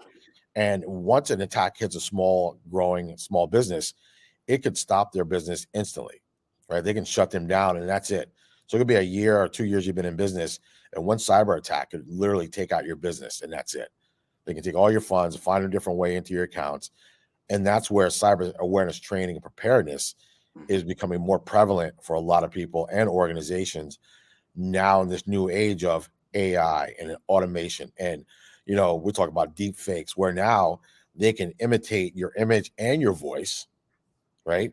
Yeah. Imitate your image and your voice to look and sound just like you, even in a video. That's how they're getting so sophisticated with this. And that's where technology is now coming into play in such a strong place with AI and generative AI, what they call large language models, of how these attackers are going after people, that it's I want to say paranoid, right? But you almost have to be a little bit paranoid, because you're like, I'm like, is this really a person? Is this really the right thing? Is this really the voicemail from the person that I know? Right? It's those things. And you don't think you'd have to think about that, but now what I've seen the past year and what's coming, you definitely have to think in that manner. Just like you got that, that email from Wells Fargo. What if it was an actual email from the bank account you do have? Yeah. Right. Sometimes you don't even second guess that. Oh, my bank account. Yeah. Automatically. They must be sending it for a reason, because there must be something fraud against my account. I want to check right away. Boom. And they got you. Yeah. No, and these are the things where we need more training. I want you to talk to us about a scenario as we walk through the Levon cyber range. if somebody or organization, they're interested, it's like, you know what? Wow, this sounds interesting. Talk to us about what you take them through, what they can expect to experience. Sure. Normally, we start with an executive briefing and an overview and awareness training. And normally that means bringing the executive team in, the CEO, CFO, the CIO, and some of their technical team, and walking through what's going on now, right? So making them aware of, here have been the attacks in your industries. Here's who's been affected. Here's how it's now affecting you. Here are the new laws and regulations that are coming down the pipe from the SEC now. What a lot of people don't understand is the SEC is now holding CEOs accountable for cyber attacks. Even if they weren't a part of what they call their incident response plan, which means how you respond to an attack, they're still now holding CEOs accountable for that. And some are even been going to jail. There was a cyber attack by a organization called SolarWinds almost 3 to 4 years ago. The SEC is now going after them and this chief information security officer and charging them with not being able to report that fast enough and reporting false facts of that cyber attack and how it was handled. So knowing that is something a lot of executives and the leaders need to know going into, what am I now responsible for when it comes to a cyber attack? Once we bring in him and we do that, we do something we call like a tabletop exercise, where we go through their environments, run through their systems, and test out the response plan against their environments, allowing them to understand, okay, we are able to stop this attack if it came in. We could, we were notified right away. And also we know the protocols after that of who needs to be informed after that cyber attack. Is it the FBI right away? Is it our lawyers? Do we need to report to the press? How much do we report to the press? And then what are the next steps after that? The contingency plan, do I need to give my whole team brand new laptops so they can continue to working? Can everybody come into work, or do you need to work from home? It's really running through these scenarios and preparing them, but also getting our technical team up to speed as well. So we do have certification training tracks for them to go through to get their team consistently learning what the new threats are and preparing them for it. Because that's what happens with a lot of people think of training as a last option at the end. And with cybersecurity training, it's more important than ever that their teams are kept up on their skills of what to prepare for with these new cyber attacks. And do they get a certification that they can utilize against like cyber insurance? There's insurances Absolutely. out there. You bring up a great point there, Grant. We were partnered with a company called Box Insurance here that allows you, if you're taking the training classes, you will get a discount on your cyber insurance. And if you're seeing that with all the attacks, a lot of people are thinking, oh, I'll just get cybersecurity insurance and I'll be protected. Well, it doesn't usually work that way, because if they go out there before they insure you and they find any information of yours that's on the black web, they will not insure you until it's removed. And then after you have that, going through the training and make sure you've had cyber awareness training, then they will insure you at that time. So a lot of insurance companies are now starting to require that, because now a lot of insurance there's been so many cyber attacks, insurance companies don't like to pay. And because of cybersecurity chance, and now they're paying more than ever, they're making it more stringent on how to get approved for cybersecurity insurance. Man, these are all things that we really need to consider. I want to ask you this. You've done a number of these different exercises. What are usually the number one thing, or maybe a couple of things, that you usually find that these teams, they have an aha moment? Because sometimes they feel like, hey, we have a plan. We've got a plan. We've got this thing.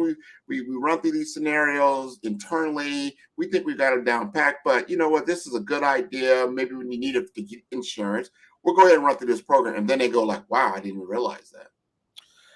It's really kind of doing those tabletops when they're thinking that their plan to stop an attack, and they realize the right people aren't in the right places, or they don't know who to go to.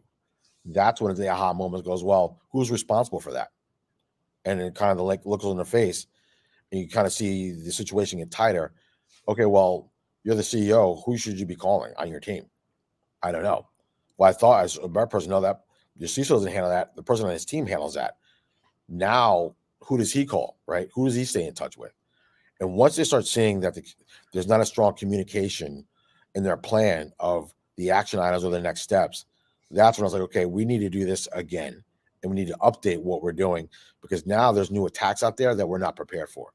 So we normally tell people, you might do a tabletop exercise in January, but by December, the technology moves so fast that your response can no longer respond to an attack. And this is why keeping up consistently with that training and the exercises allows you to prepare for that. like we talk about, I was in the military as well. It's that muscle memory of consistently keep doing it to where it happens and you don't freeze, right? You respond to it in a way that you've been trained to do that. And that's the biggest thing. And one of our partners here talks about, he's work with companies. He tells us when you're on fire, they teach you to stop, drop, and roll, right? Well, when you're on fire, you see people, they just keep running, right? Because it's not practiced all the time. Even though they were told stop, drop, and roll, it doesn't matter. So even if you've done your response plan or your tabletop one time, when it happens, say 4 or 6 months later, if you haven't been practicing it, you're not going to react that same way you thought you were. Very true. Very true. I work with you and your team as an affiliate. Yep. And what I've done is talk to a lot of my different clients, different accounts that I have about cyber training, about cyber awareness, and what's happening. A lot of times, oh yeah, we do that maybe, a couple of times a year, or we might do some penetration, they call penetration testing, right? With somebody on the outside, they're paying them basically to hack their system. And they might happen, like I said, maybe a couple of times a year. What we're finding is that the frequency of cyber attacks and their tactics are changing daily. So if you are having these kinds of awareness training only once or twice a year, you're already way behind, because these nefarious actors, they're learning all the time through AI algorithms. It's like, you know what? They understand how to do this. Wow. You know what? Let's go at it this way. Yeah. Let's go behind it this way. And you haven't even trained on anything like this, and then you get hacked. And that's it, right? It's thinking, oh, well, we've always done it this way, right? We've always just gone into a conference room. We go through a checkbox of, yep, that's my role. That's my role. Yep, that's your role there. And thinking that that's going to be the case.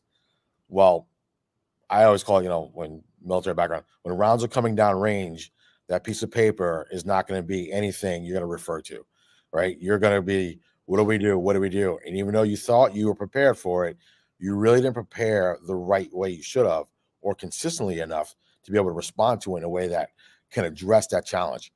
And I think this is where a lot of organizations need to start this, I call it digital transformation mindset of, we need to change the way we're thinking in the culture and become a cyber focused culture of, how do we build this resilience in our organization? It's through the people, right? It's through preparing them for, I'm not going to be with you when you're on the front lines over there and you get this phishing email. I need you to know that you can handle this when it comes in, and then report it to the people that need to report, like, hey, I just got this email. Can you give it to me? That way everybody else is aware of it and knows how to prepare for it. And that's a challenge, right? Because if you're not preparing everybody that's in your organization, not just technical people, but everybody that's underneath you working towards that same goal, it's really making it so much easier for these threat actors to come and attack you, because they know you're not prepared. They know your team is not looking at emails or understanding what a phishing email is or any of that. And they're loving that. They're like, we'll keep doing it. So you look at organizations that are hacked and don't prepare, they keep getting hacked after that again and again and again. Target's another one. Target got hacked 2 years ago. They got hacked a month ago and shut down the supply chain, because people know you're vulnerable and you still haven't addressed the issue. So they're going to keep going after you until you can stop them. That's it. They're going to keep exploiting you. I talk to people a lot about what happens right now. Yep. You can't access your data. You cannot access your desktop, your laptop, your phone. It's shut down. What is the implications of that? Everything. Think about it, right? It's everything, especially from a ransomware attack. I know an insurance company that was in Chicago that paid out $43 million in a ransomware attack. It's an insurance company. Once they found out that they couldn't get their stuff back, they paid the ransom. It depends on what industry you're in and how important that data is, right? Insurance, critical infrastructure locations like a power plant or hospitals or anything like that, especially hospitals. Hospitals again, over the holidays, Thanksgiving, I think 8 hospitals got hit, shut down, and then they're now blackmailing the patients because they got their data, right? Wow. That's, showing you the threat of, we don't have access to our data. How do we protect this?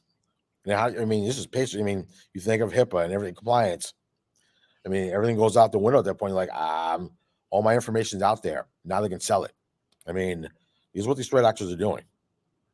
Then how do you, even let's say you paid the ransom, you paid the 43 million, how do you trust your data after that? How do you trust a thief that's already stolen from you just to be nice and give you back your data without anything happened to that data? They haven't massaged that data. I mean, that's the risk, right? It's like, I want to pay you this money, but how do I know I'm getting all my data back? And people that have known to pay the ransomware have gotten their data back, and it's all everywhere. It's just all over the place. So it's not even a challenge. It's not intact. So yeah, you got your data back, but then you can't even, maybe it's not even usable or not. Is it 20%? I mean, it's a mess, basically, what it comes down to. Yeah, it's a mess. I mean, and that's the risk, right? I mean, once they get your stuff and they can give it back to you, but it's not going to be an easy process. It's not like they're giving it back to you in the same format that they stole it. They're just going to throw it over the fence to you and go, thank you, have a nice day. And oh, by the way, maybe we left something behind in that data file and we're still in your accounts. Again, as you said earlier, like, you know what, I'm going to hack you again. Give me 6 months. You're going to feel good. I'm coming back to you because I've already planted something in there. And sometimes you can't see, your tools can't detect that anomaly because there's some kind of anomaly in your data that kind of explodes that payload. That's very, very interesting. That's the challenge, right? It's not knowing. It's like leaving a landmine behind that's just sitting there, right? Just leaving it, just let it simmer, let it, go through your files, everything else, and we'll just stay in here as long as we want and come back again and get another attack from you, right? I mean, they'll send cyber forensic people in there, and hopefully, I mean, that's what MGM did after theirs. They spent over $1 million on cyber forensic experts to see, hey, are we still safe? Is there still anything left in our systems? And that's where you take that risk. But a lot of organizations don't have that money, don't have the money to do that. So it's something that people need to think about after a cyber attack. And if you want to pay, and the FBI tells you not to pay ransom attacks, but it's still your organization, And to give you an example also, these threat actors are becoming so bold, right? So the SEC now has new rules that if you're attacked, you have to report to them within 4 days, right? So these ransomware attackers hit this organization. The organization never reported to the SEC. So what the hackers do, they called the SEC and filed a complaint that this company didn't report the hack that they did against them. Yeah. Yeah, you got it. And that's the thing. Once you're in their noose and then you're in their crosshairs, it's hard to get out. One thing I like about the Levon Center is that the forward thinking. Your cyber range is located within the Levon Innovation Center. Yes. It is located on the NSU or the Nova Southeastern University campus. And you've got relationships on a government level, an academic level, an enterprise level, a startup level. So you get a lot of exposure, and then you're able to help these organizations. Does the cyber range give, like, I don't know if you call it a guarantee, but what is the expectation as they get through your program that they're going to receive? It's not necessarily a guarantee, but it's more they'll understand right away how important it is to consistently keep up with that training. I mean, Grant, I'm in the cyber range right now. You can see with my background, everything like that. You've been in here. When you walk in this, it's a military-grade cyber range that's been approved by the FBI, NSF, DOD, Cyber Command, all signed off on it as a military-grade range. So when you walk in here, it's like walking in the Pentagon. Door closes, there's no windows, it's soundproof and everything else. So you feel like you're in an environment that you're going to get the training that you need to start preparing you for a cyber attack. And that's what you need. You need to feel like, okay, if I had a cyber attack, I need to go to my war room and I need to start planning and training and preparing that. And if it happens in real life, my team would need to be in its own separate room, being able to address those issues. So when they're here, they get it right away within the first 30 minutes of, okay, this is serious. I need to be paying attention. So it's not about coming in here and you're on your cell phone, going through the stuff. We make sure the information or the training we're giving keeps you engaged. And that's the challenge thing, right? You go to a lot of organizations, it's in a conference room, it's over here, you have distractions, people want to check your email. We make sure that it's very engaging from the start that you get the feeling that, okay, I need to go through the scenario as if it's a real life scenario. I like that. The reality of it, the authenticity of it. And I like what you said even earlier, like you have a plan, just like, I'm in the sports. I'm sure you're in the sports, right? Every coach comes out there and their team to come out there with a plan. This is what we're going to do. Here's our A, B, C, D, our contingency. But there's a team on the other side of, in this game that's coming out with their plan. They're going to implement it. And when you actually see the game, almost about 3 or 4 plays in, you throw out the plan. You got to reassess everything. I want our viewers, our audience to understand that you might have a plan, but when it actually happens, you're actually in a situation, that's when you realize, wow, plan A didn't work. Plan B somewhat, was there. Plan C, well, I didn't see my guy, going down and getting hurt. I didn't see someone else. All these other things, real life kind of comes into play, right? Yeah. And that's the way you look at it. I mean, we know that famous saying by Mike Tyson, everybody's got a plan to get punched in the mouth. Right? I mean, and that's really like a cyber attack. Once you get that first punch in the mouth and the eyes start tearing up and everything, and you're backing up and you're trying to get your legs underneath you, that's a cyber attack. That's that feeling of the unknown, like, where did that just come from? I didn't know it was going to be that powerful of a hit. Okay, do I have what it takes to fight back against this? And that's where, like you're saying, that plan B, plan C really comes into effect of, okay, what do I need to do? Do I need to move to the left? Do I need to move to the right? What do I need to do to stop the next blow that's coming? And you need to think about this as you're going through it, as you need to train in that same manner, like that reaction, that response of, okay, I know it's coming left because they're going left, not a problem. I can move past that. That's how you need to plan for your cyber attacks I know I'm going to get punched in the mouth. I just don't know when it's going to happen, but it's going to happen. It's inevitable. And a lot of organizations that kept saying it's not going to happen to me, it has happened. I mean, large organizations. I mean, our government agencies got hit in July, 7 of them, DOE. Now, these are organizations that focus on cybersecurity every single day. Now, if they can get hacked and breached, what's going to say that any other organization cannot get hacked and breached? Now, let me ask you this. So now we hear about the frightening realities of it.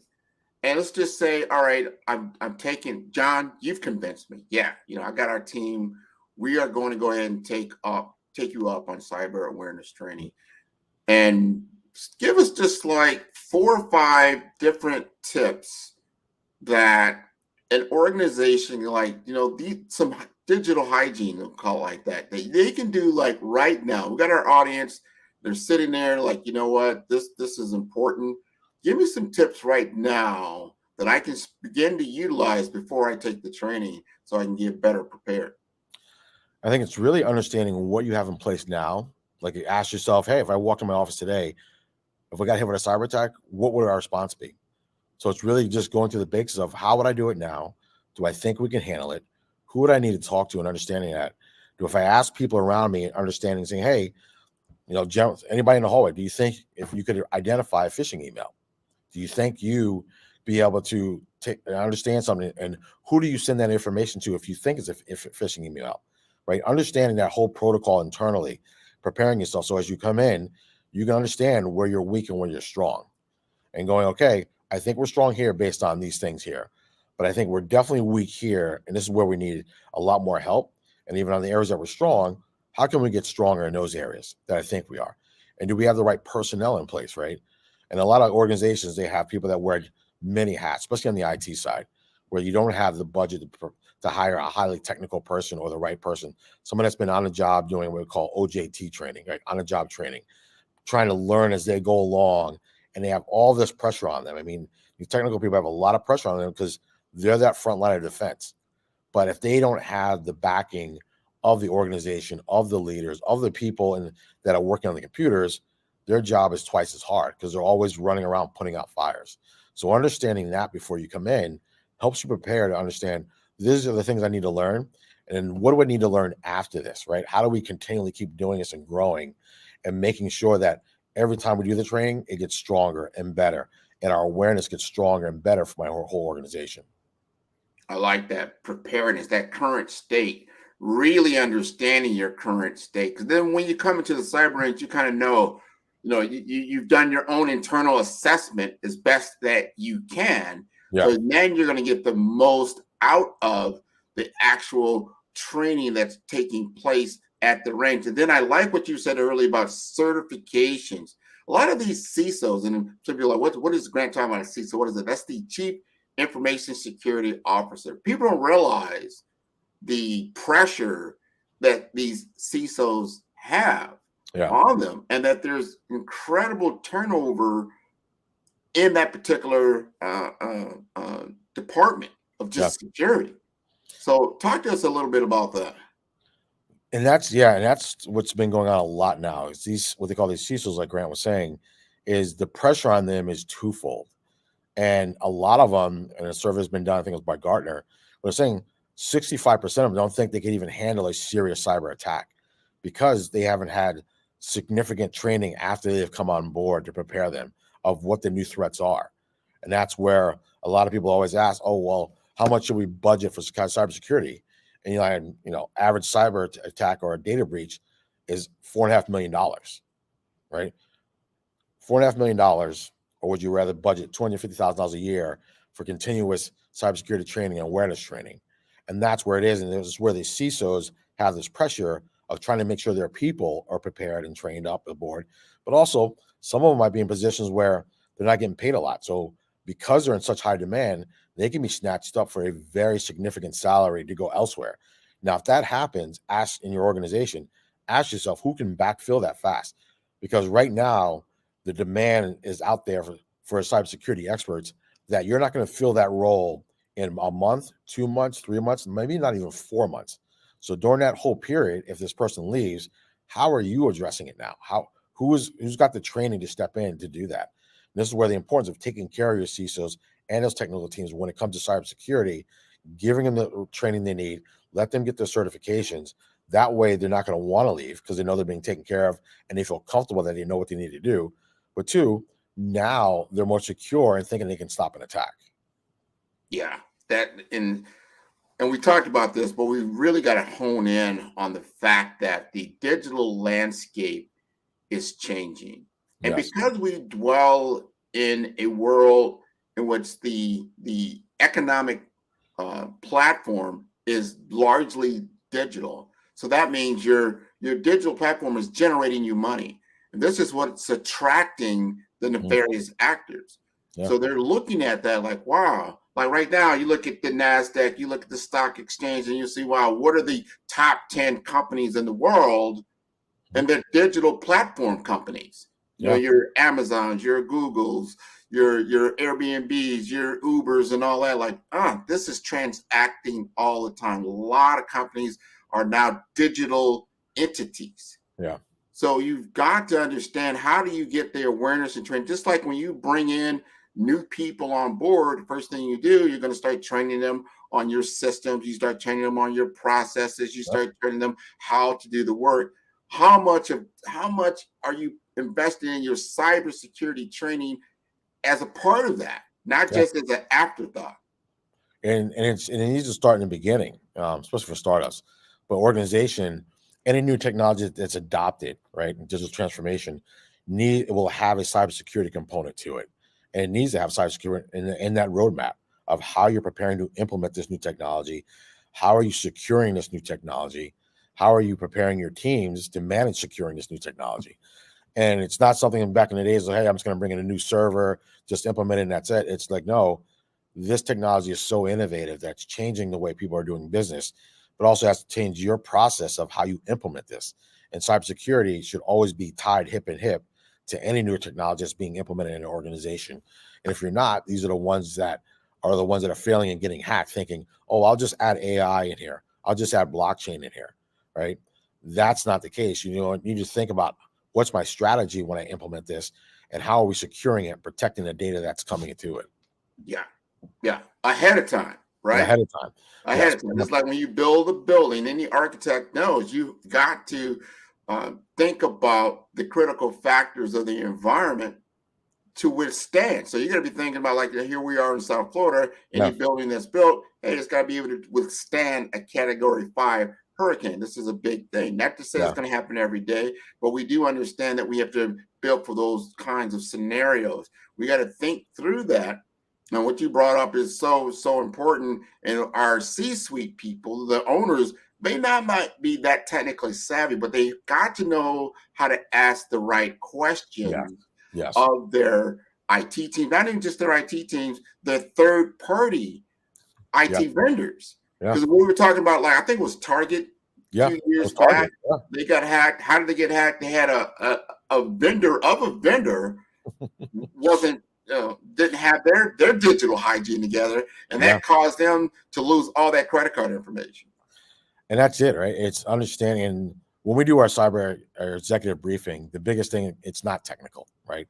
You have to make it so they're comfortable saying, okay, I understand this now and my responsibilities.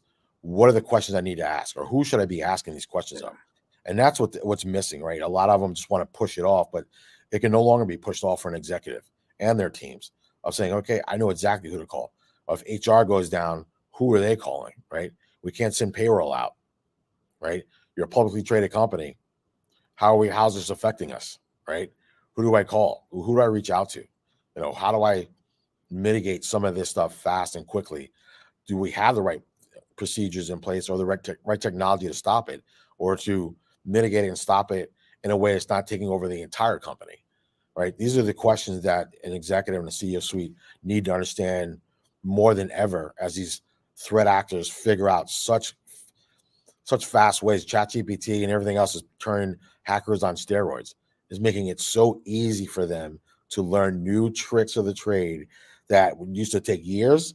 Now it's taking a week or a day for them to learn a new little trick of how to hack into your system. That's so important. You got to think about it. Do you want to be on the 6 o'clock news explaining this hack? No, I think, Grant, you made up a great point, right? Because people forget it's the reputational damage that a lot of people don't think about with a cyber attack. If you're the captain of that ship and that cyber attack happens, that's your reputation. People remember that you were the one in charge when it happened. And if you leave, that still follows you. Oh, you're the one that let that hack happen at your last organization that you were running, right? That follows you. It's just now tied to your resume regardless, right? You were at this company, and that's for the people that even work for that company. Oh, you worked at that company, you got hacked and stole all that data? Yeah, I worked there. Or especially if you're the IT person that was there and you got hacked. That's their reputation, because then they're looking like they're at fault. So there's a whole ripple effect. I mean, those are the intangible things that happen from a cyber attack. Oh man, and you brought that up. The brand, the damage to your brand. You can build a great reputation for years, for decades in the community, and it just go up in smoke just by one of these attacks. Yeah. I mean, in my tagline, my email is, it takes 20 years to build a reputation and one cyber attack to ruin it. So we've got to be aware of this and do what we can to mitigate these situations, these circumstances. Now, when a company says, I want to engage, are we talking, how much do you have a range of pricing? Am I have to give you all the money I have in my bank account to get this done, John? Or give me an idea. No, it could range. It depends on what kind of training you need. It could range from 10 to 15,000 up to 75,000, depending on what kind of training is needed. Certifications a little bit lower than that, of course, but it's really understanding of, and that's why I said, when people think, what should I budget for? And I'm like I said, $4.5 million for an average data breach, or would you like a budget on your line item of $250,000 a year for cyberware technology and awareness training and certification training for your teams, right? It's thinking of that. So it's almost like insurance. You pay insurance for everything, and until something happens, you don't use it. But you're paying a lot of money in insurance and other things that look at cybersecurity preparedness training as insurance, right? Look at it as a line item of insurance that hopefully you don't have to use it, but I will tell you right now, you will have to use it, and you hope that you've gotten your people trained up enough that they can prepare for an attack. And that's what's needed, right? Because insurance only covers a certain amount, right? Even cybersecurity insurance, you're still billable. You're still on the hook for the rest of whatever they don't pay out. So just like cybersecurity, they might get into the breach, but if your team is prepared and your people are prepared, they can stop that breach from being something minimal to something major. Well, and I love how you said that. That's so important to understand the budget, what's important, get your priorities in check. You're going to have an event there at the Levant Innovation Center in a couple of months. I think late Q1 or early Q2. Yeah. Yeah. We're looking at March 22nd. It's going to be an international cyber summit, focused mainly on critical infrastructure. So it's going to be healthcare, financial services, and manufacturing. And the reason why we're making it international is cybersecurity is an international threat. I mean, cyber attacks are an international threat. And to bring in the community, which we're trying to build is a cyber awareness community of experts to share what best practices are, what's going on, how people and organizations should be preparing, what's on the forefront of what they see for things in the future. This what this cyber awareness and cyber summit, I'd say, is about. It's really bringing together these experts, this industry, and then the people that need to be understanding and aware of, hey, what should I be learning from? Or, okay, what are countries like Spain or Colombia or Costa Rica or Mexico doing when it comes to cybersecurity? What kind of cyber attacks are they having to address, right? Kind of getting this, share of the land of, hey, what have you seen? This is what we've done. And then sharing that with the audience of, hey, be prepared because these are the type of attacks we're seeing and it's only going to happen to you guys sooner or later. And that's what it really brings together. And I think it's going to be a great event, in my opinion. I mean, just from understanding the speakers that we're going to be having, the experts that are going to be here, the vendors that work in cybersecurity with the technology and software that are going to be here, really brings in an awareness that's needed right now, I said, more than ever. This is so important, so important. Thank you for sharing that. I want everybody to understand that even this particular network, we do this as a fundraiser for our kids to get exposure to professionals like John Riley III, to get exposure to the Levant Innovation Center. And this is done as a fundraiser. So we want to make sure that we take advantage of this, that we keep this going. It's so, so, so important. And we are in the gift giving season. You have been giving us gift after gift after gift after gift, John. This has been wonderful. I've got just one more question for you because I'm a part of your partnership program and what that does. And then when you're talking about pricing, there are some discounts involved when you work with a partner like 5-Star BDM. Talk to us a little bit about that. And working with organizations like 5-Star BDM really makes it easy because 5-Star BDM is in that community, knowing the people that need this training, but their expertise with 5-Star BDM is really saying, hey, I want to bring you in to expertise that you need to be prepared for. And it's working with experts of saying, hey, who do I go to for cyber training, Grant? Who do I go to 5-Star BDM to work with people that are in this organization that are going to help me? And you have to work with a partner like 5-Star BDM to align you with people that you can help and people that want to have that help.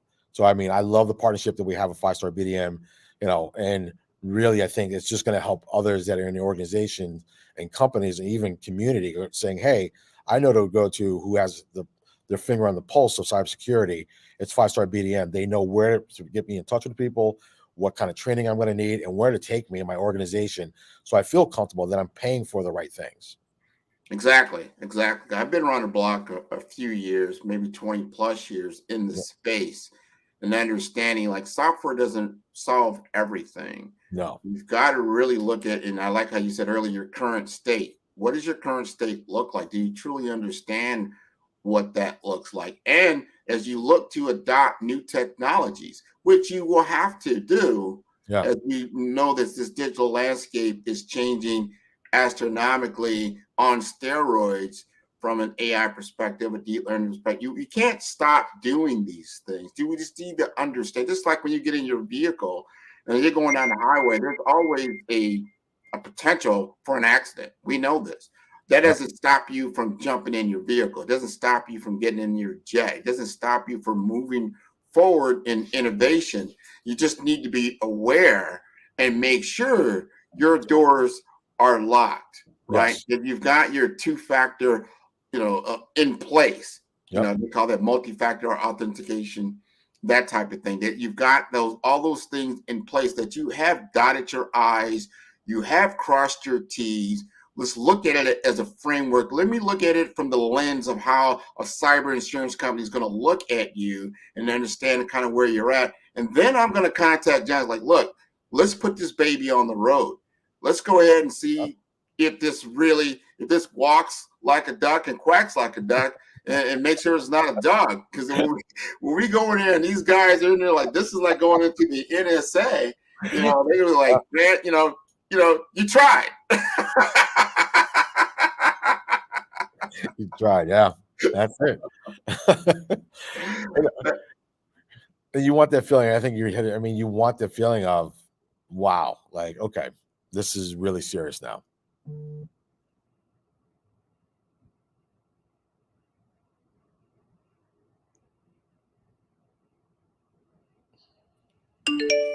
Oh, I'm back.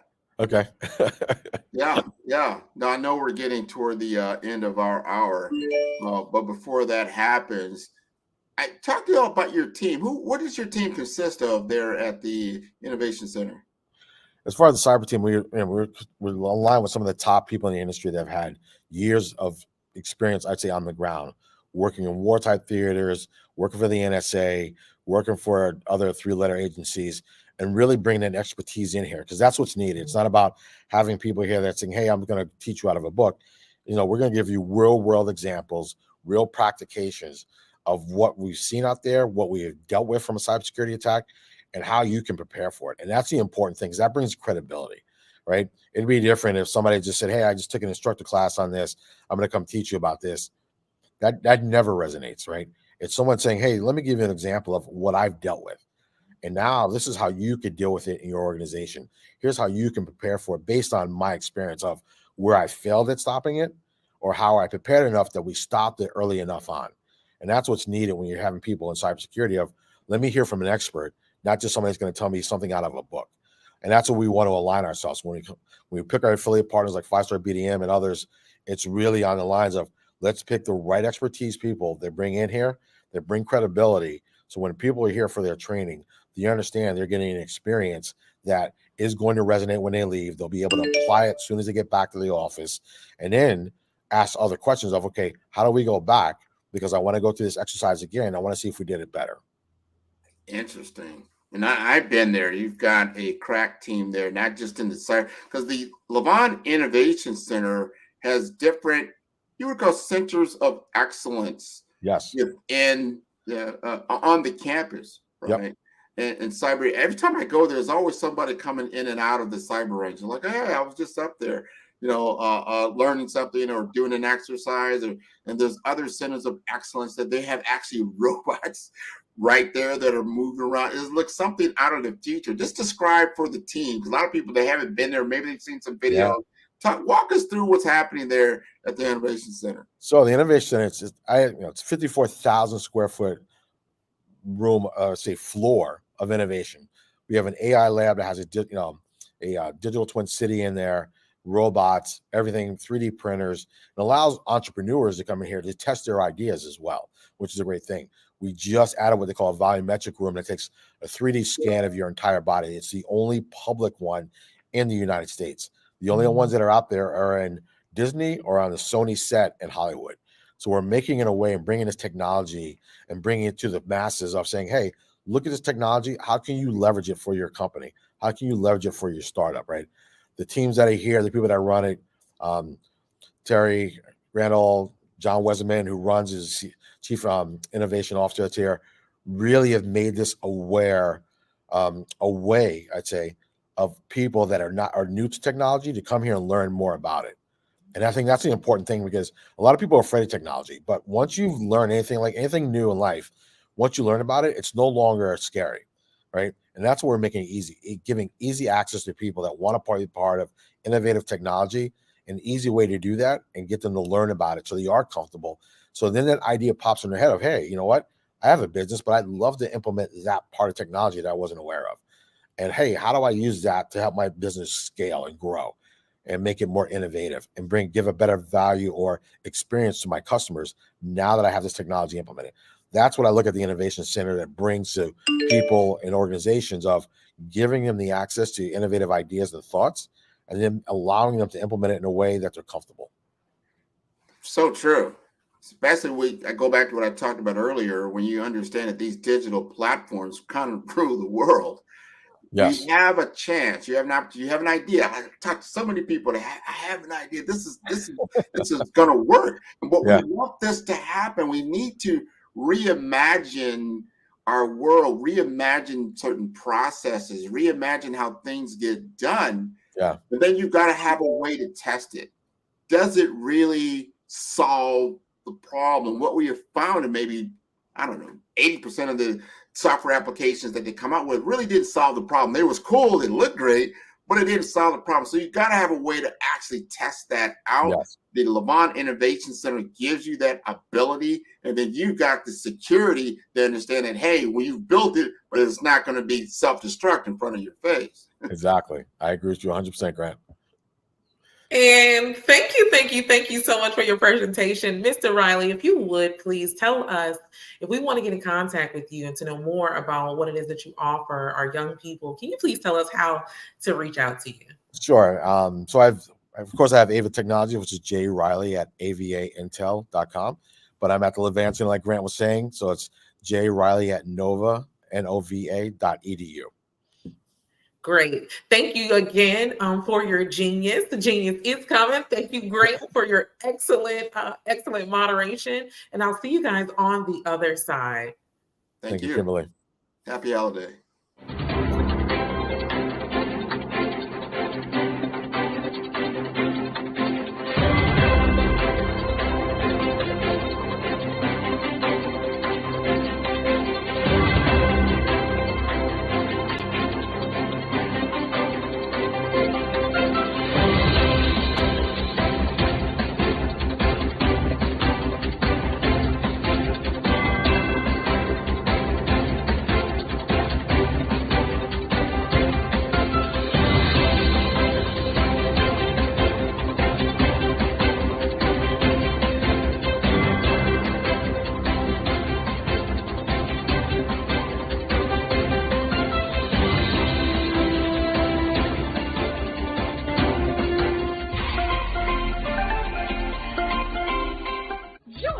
Dr. Eric Kelly III and a host of phenomenal speakers from all around the globe for this 7-day virtual event that you don't want to miss. The mission of the Black Business Expo is to raise scholarship money from kids all the way from high school, all the way from college. The Black Business Olympics is one of the largest Black business showcases in the world. It is an opportunity for businesses and companies to showcase their businesses globally. We are going to be giving away laptops up to $5,000 away to students. Again, I'm Olivia Appleberry, the founder of 2 Cents Finance and one of the speakers for the expo. I am so excited to see you there. For more info, go to www.blackbusinessexpousa.com or call 919-308-9090 and hope to see you there. I am Black Business. From the moment I wake until the time I sleep. Yes, I am Black Business. I am Black Business. Tell me, are you Black Business? I am Black Business. Do you support Black businesses? Listen, I support Black business because I am Black Business. Black Business Expo, one of the largest business showcases in the history of Black business in the world. The world! Sign up today at www.blackbusinessexpousa.com or call 919-308-9090. I am Black Business. I am Black Business. From the moment I wake until the time I sleep, I am Black Business. I am Black Business. Are you Black business? I am Black business. Do you support Black businesses? I support Black business because I am Black business. Black Business Expo, one of the largest business showcases in the history of Black America in North Carolina. Join Dr. Eric Kelly III and a host of phenomenal speakers from all around the globe for this 7-day virtual event that you don't want to miss.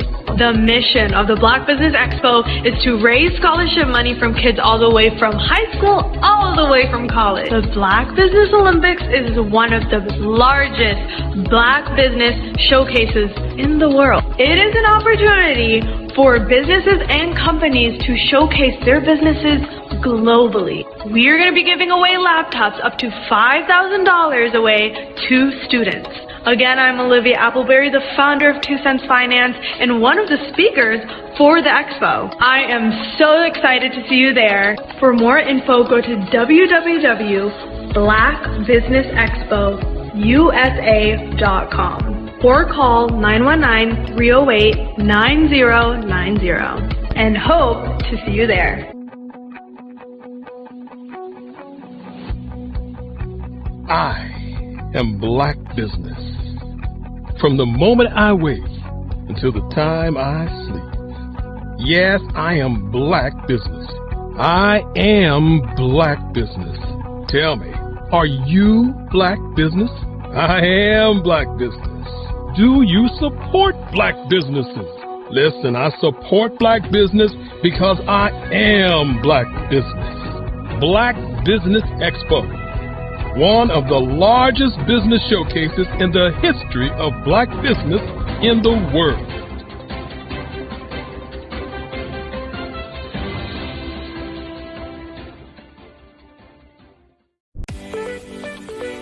You are in the right place at the right time.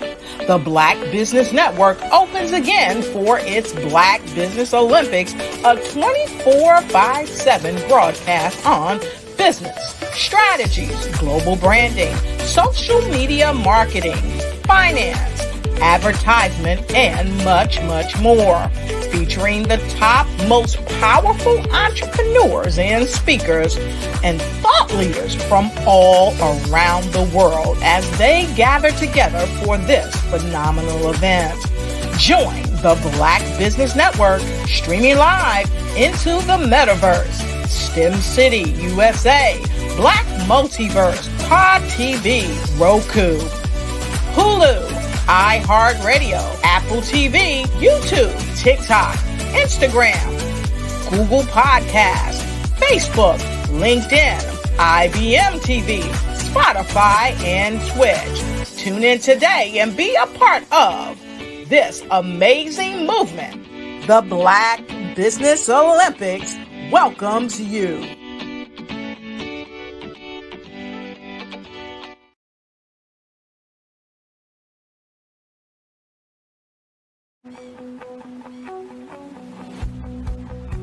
I am Black business.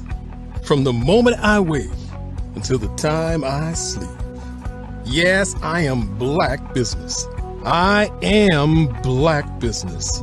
Tell me, are you Black business? I am Black business. Do you support Black businesses? Listen, I support Black business because I am Black business. Black Business Expo, one of the largest business showcases in the history of Black business in the world. The world. Sign up today at www.blackbusinessexpousa.com or call 919-308-9090. I am Black business.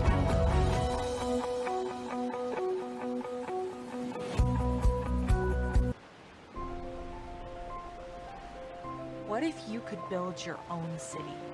A place where every child can find nurturing people to help them achieve their full potential.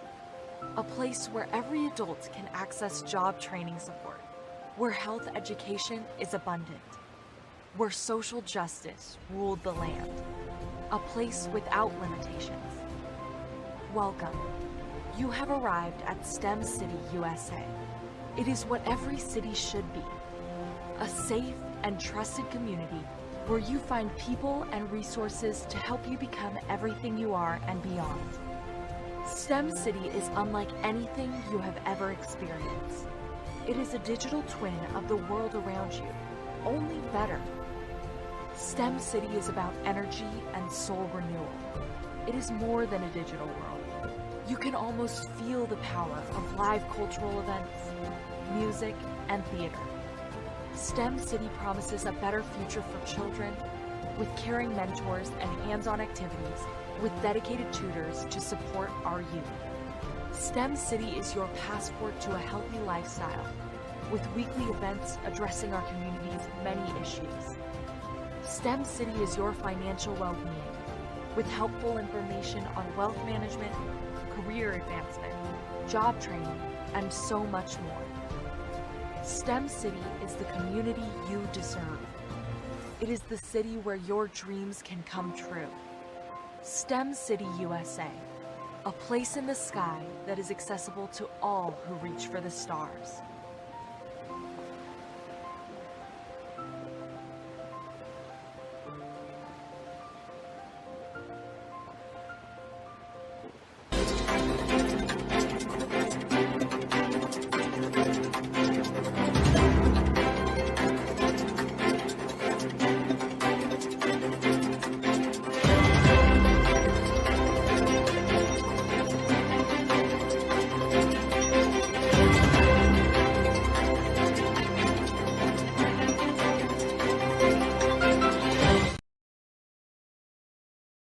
I am from Washington, D.C., but I was raised in Durham, North Carolina.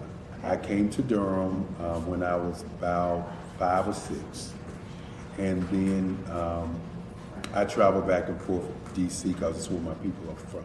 One of the unique things about my family is my mother, she's also an artist. She does quilting, and she does a lot of artistic things, and then my son, he draws with both hands, his right hand and his left hand like I do.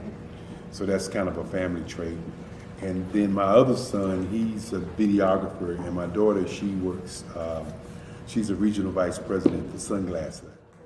When you start out drawing and sketching, you want to continue to explore, you know, each avenue. I do pastels, I do pen and ink, I do painting, I do acrylics. I haven't done oils yet.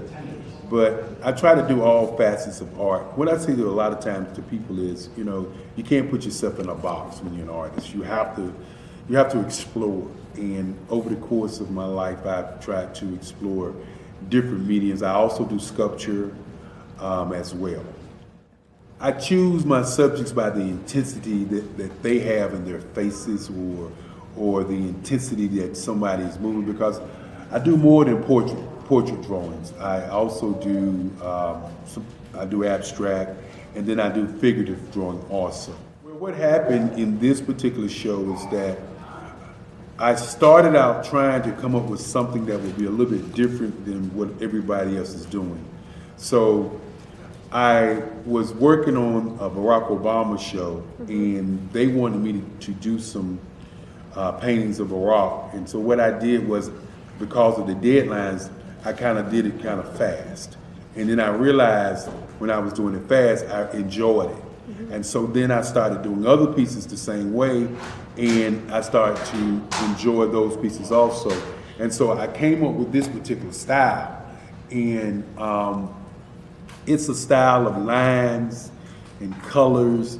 And what's interesting is that when I was in college, I did a show called Lines, Colors, and I talked about the boldness of the blacks, the hotness of the whites, and this is how this has come about, you know, later on in my life. And the colors comes from a lot of the entertainers that I work with, where they wear different colors. They don't wear, you know, your plain reds or your whites. They wear different colors, and so that's also another piece of what's giving me the colors. The subtitle of this show is faces that speak life. That's real critical. Faces that speak life. Each one of these pieces is a life source and a life energy that's being put on display for people that are looking at them. You know, I always say in terms of my art, it's not important that I draw them. It's important what you get out of what I draw. You know, I don't try to just draw it because you like it. People wanted me to do prints. I didn't do prints. You know, people asked me to do different people, but the people that I choose are people that make a difference in the lives of people in the world. So the human landscape idea was, again, as I say, the lines represent your emotions, it represents your ideas, and it represents your journey as a human being. And that's why you get the different pieces and the different looks. And as you notice, I try not to do one look that looks alike another look. And that's what's the most important part of this show.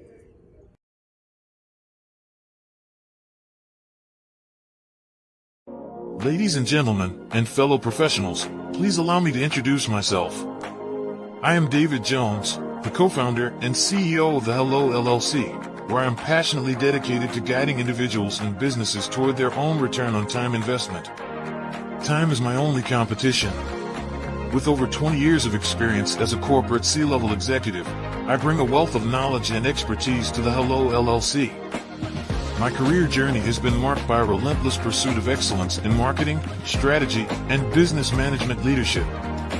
I have had the privilege of working with renowned Fortune 500 companies such as Xerox, American Airlines, Hilton, and Geico.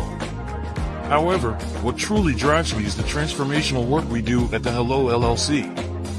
We are pioneering a new approach to business in the metaverse, where we empower businesses and individuals to build strong foundations, automate their processes and systems, while thriving in the ever-evolving digital landscape. More than just a 3D digital marketing agency, the Hello LLC is truly a community built on love, kindness, and integrity. We want more for you than from you. As I often say, collaboration is the new competition. In an era where time is the most precious commodity, I am here to guide you toward your own return on time investment, because if time was sold in stores, it would be sold out. With a deep commitment to excellence and a strong belief in the power of community, I don't just lead a company, I lead a movement into the future of business. Ladies and gentlemen, it is both an honor and a pleasure to be your guide on this remarkable journey. I am David Jones, and together, we will embrace a future marked by success, collaboration, and the transformative work we do at the Hello LLC. Hello stands for helping everyone live life optimally. So, let's make that pivot together and start living life optimally today. Sometimes you got to hear the news from the Black perspective, and more specifically, Black publishers. And that's exactly why you have to download the HeyTie app, the largest mobile app delivering breaking news, videos, and podcasts from 200 of your favorite Black publishers. Yes, 200 Black publishers delivering news as it happens, literally all in one app. Go to HAYTI.com or download the app in the Google Play Store or Apple App Store. It's completely free, along with information that you can trust, so go check them out.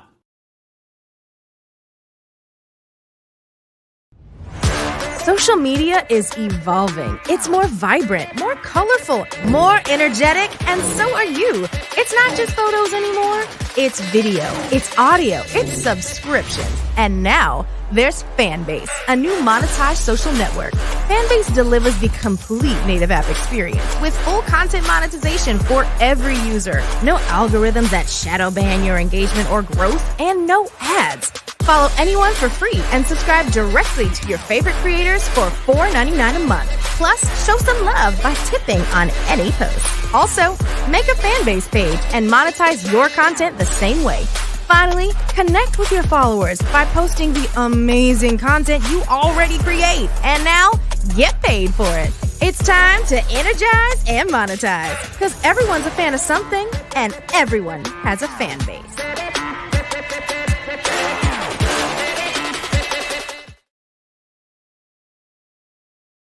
Are you a forward-thinking entrepreneur or business owner?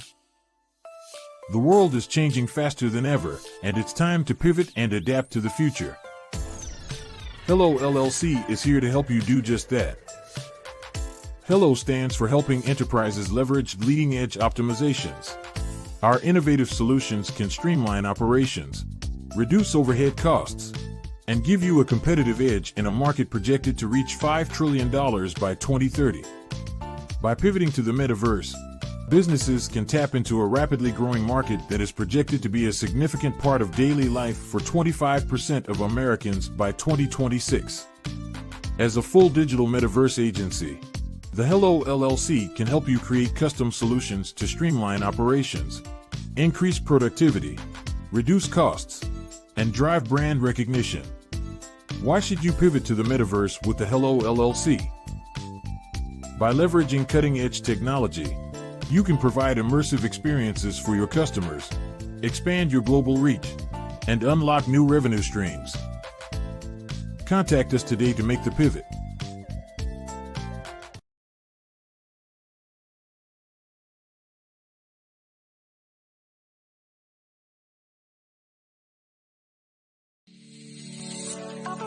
Did you know that our black dollar only lasts for 6 hours in our community?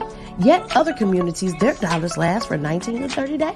The Black Wall Street Nation. Black Wall Street Nation. Yes, that's why we created the Black Wall Street Nation. Black Wall Street Nation is a centralized directory available to all black businesses across the world. I was born in a little village on the island of Haiti. Many deadly diseases pounded me. It is as if they were on a mission to end my existence on this earth. I refused to give up. In 1983, I left Haiti and came to the United States of America. And I came with $5, 2 shirts. I didn't speak any English. I came to Atlanta. I got a job. I was a doorman. I was a doorman with a dream. What I used to come on stage. I'd rehearse this moment that I'm standing in front of you. That's the power of a dream. Maybe today is the day you begin acting as if you already have it. And then step out with full force. Take a risk. No condition is permanent. Don't let your situation distract you. You are chosen. You are called. You are born for a purpose in this life.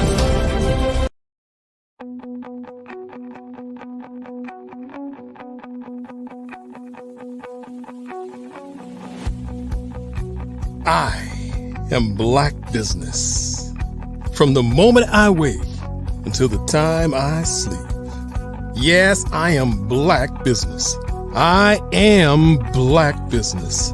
Tell me, are you Black Business? I am Black Business. Do you support Black businesses? Listen, I support Black business because I am Black Business. Black Business Expo, one of the largest business showcases in the history of Black business in the world. The world! Sign up today at www.blackbusinessexpousa.com or call 919-308-9090. I am Black Business.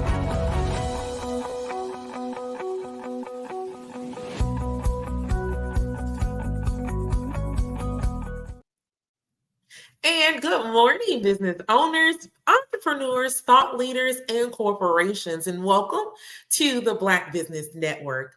My name is Coach Kimberly Williams, and I am your business moderator for this morning on the Black Business Network. The Black Business Network is a 24-hour business network showcasing Black businesses, business owners, entrepreneurs, and thought leaders worldwide. We have speakers from North Carolina, London, Singapore, Africa, Japan, and cities all over the United States. The Black Business Network is a global community sharing its business knowledge to empower, inspire, and educate businesses about business.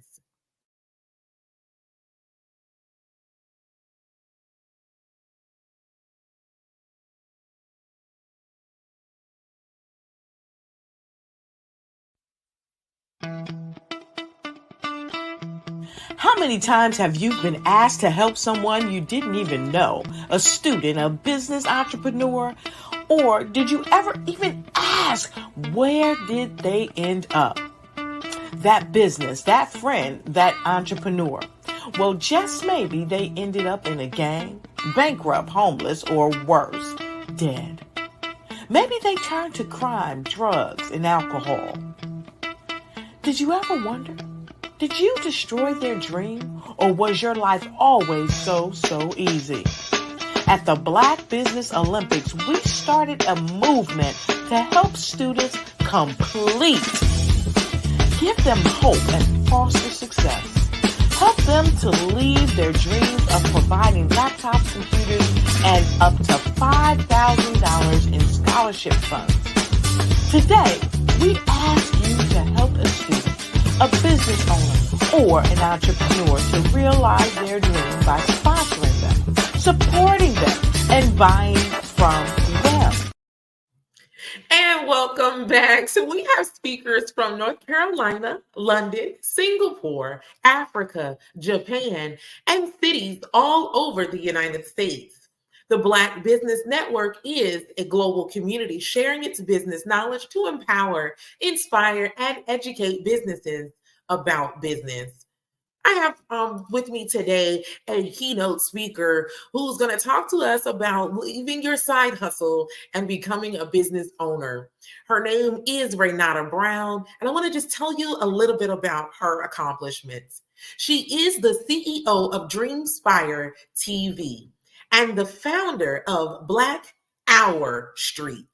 Black Hour Street is a media company that produces business, search engine, and distributes online magazines, books, and TV shows for artists, entrepreneurs, and motivators. She has over 5 years of experience as a media entrepreneur, creating platforms that amplify the voices of diverse and talented individuals. As a platform builder, marketer, and interviewer, she has developed multiple skills that enable her to deliver high quality content and services to her clients and audiences. She has interviewed celebrities, covered red carpet events, and founded and executive produced the GAN SPA Awards, a prestigious event that honors gifted artists in neo soul and poetry. Her passion is to help people achieve their dreams and inspire others through media. I want to present to you Renata Brown. Hey, Coach Kimberly, how are you? I am wonderful. It is so good to see your face on this great morning. Could you please tell us a little bit about yourself? Okay, well, I've been here for almost 2 years, so hopefully people know the basic things that I do, and I usually talk about collaboration, and we're going to talk about that a little bit, and then we're going to get into some Q&A. But I'm glad to be here. It's December, and as entrepreneurs, I know we're probably already deep into 2024, and that's amazing. But one thing I do want to stress, as you go into 2024, make a plan to be intentional about collaborating with others, because that is how we're going to grow. That is how we're going to strengthen. That is how we're going to make it to the next levels that we need to achieve. And that is by intentionally, just like you make a budget, just like you allot certain time for certain things in your business, you need to make a collaboration plan. So you need to say, how am I going to reach the people that I need to reach? How I'm going to work with the people that I need to work with, and then plan it out. Set a goal for yourself every week. Every week, I set a goal for myself to connect with as many people as I can. And not only am I setting a goal, I have an action plan. So one of the primary places that I connect with people is in my LinkedIn network. So I'm very intentional about connecting having a plan, inviting people to a call. And I want to stress this, you're not inviting people to a sale, but you're inviting people to a call. And I can tell you my network and the things that I do with other people, they have grown by me being very intentional about having a plan, executing that plan. And then after you do that, you can't forget to do the follow-up on the follow-up, right? A lot of times we may have amazing conversations with people and we kind of leave it there and we don't have an execution that we take further than that conversation. So make sure you have a follow-up, make sure if there's any action steps that you need to do, that you take those action steps and really go into the conversation with the mindset that you want to collaborate with them, not that you want them to come your way or they want you to come their way, but that you kind of meet in the middle and see what strengths you bring to the table, what strengths they bring to the table, and see how that you can work together. I have some very, very exciting collaborations coming up in 2024 that I'm happy, I'm humbled, I'm excited, I'm ecstatic about it. And what we're doing with Black R Street, I just want to clarify a little bit. It's a combination of what we do in the other brands. So we have Dreamspire Books, and that is a platform for authors where we have an online bookstore with over 200 authors in our online bookstore. We also do a streaming show, Authors TTV, as well as we have Dreamspire Books, the magazine. All of our shows, when they stream, we put them up on Spotify as well. So what we do in Dreamspire Books, we're taking that and we're doing a very exciting collaboration that I'm going to talk about in a few minutes. And then one of the other parts of our platform is E-Inspire, where the E stands for entrepreneur and the M stands for motivator. And that is a place where we showcase businesses. We showcase them on our website. We showcase them in the various magazines that we do. We have a magazine that's coming out that we still have a few sponsor spots available, which is the Who's Inspires Who's Who of 2024. We have put over, let me see, we put 60 people on that cover in the last 2 years. So we do magazines a little different. So you can be on the cover of an international magazine and get a 4-page spread. We have a few more spots open. So if you're listening to me or you hear the replays in the next couple of days, definitely check that out because we do have some opportunities available for that issue. I'm excited about it. This is going to be the biggest and the best one that we've done to date for E-Inspire Who's Who. If you're a Who's Who, hey, check us out. And then we have Dreamspire TV. And Dreamspire TV is a place for our entertainment brand. And that's where we do the red carpets. That's where we do the interviews.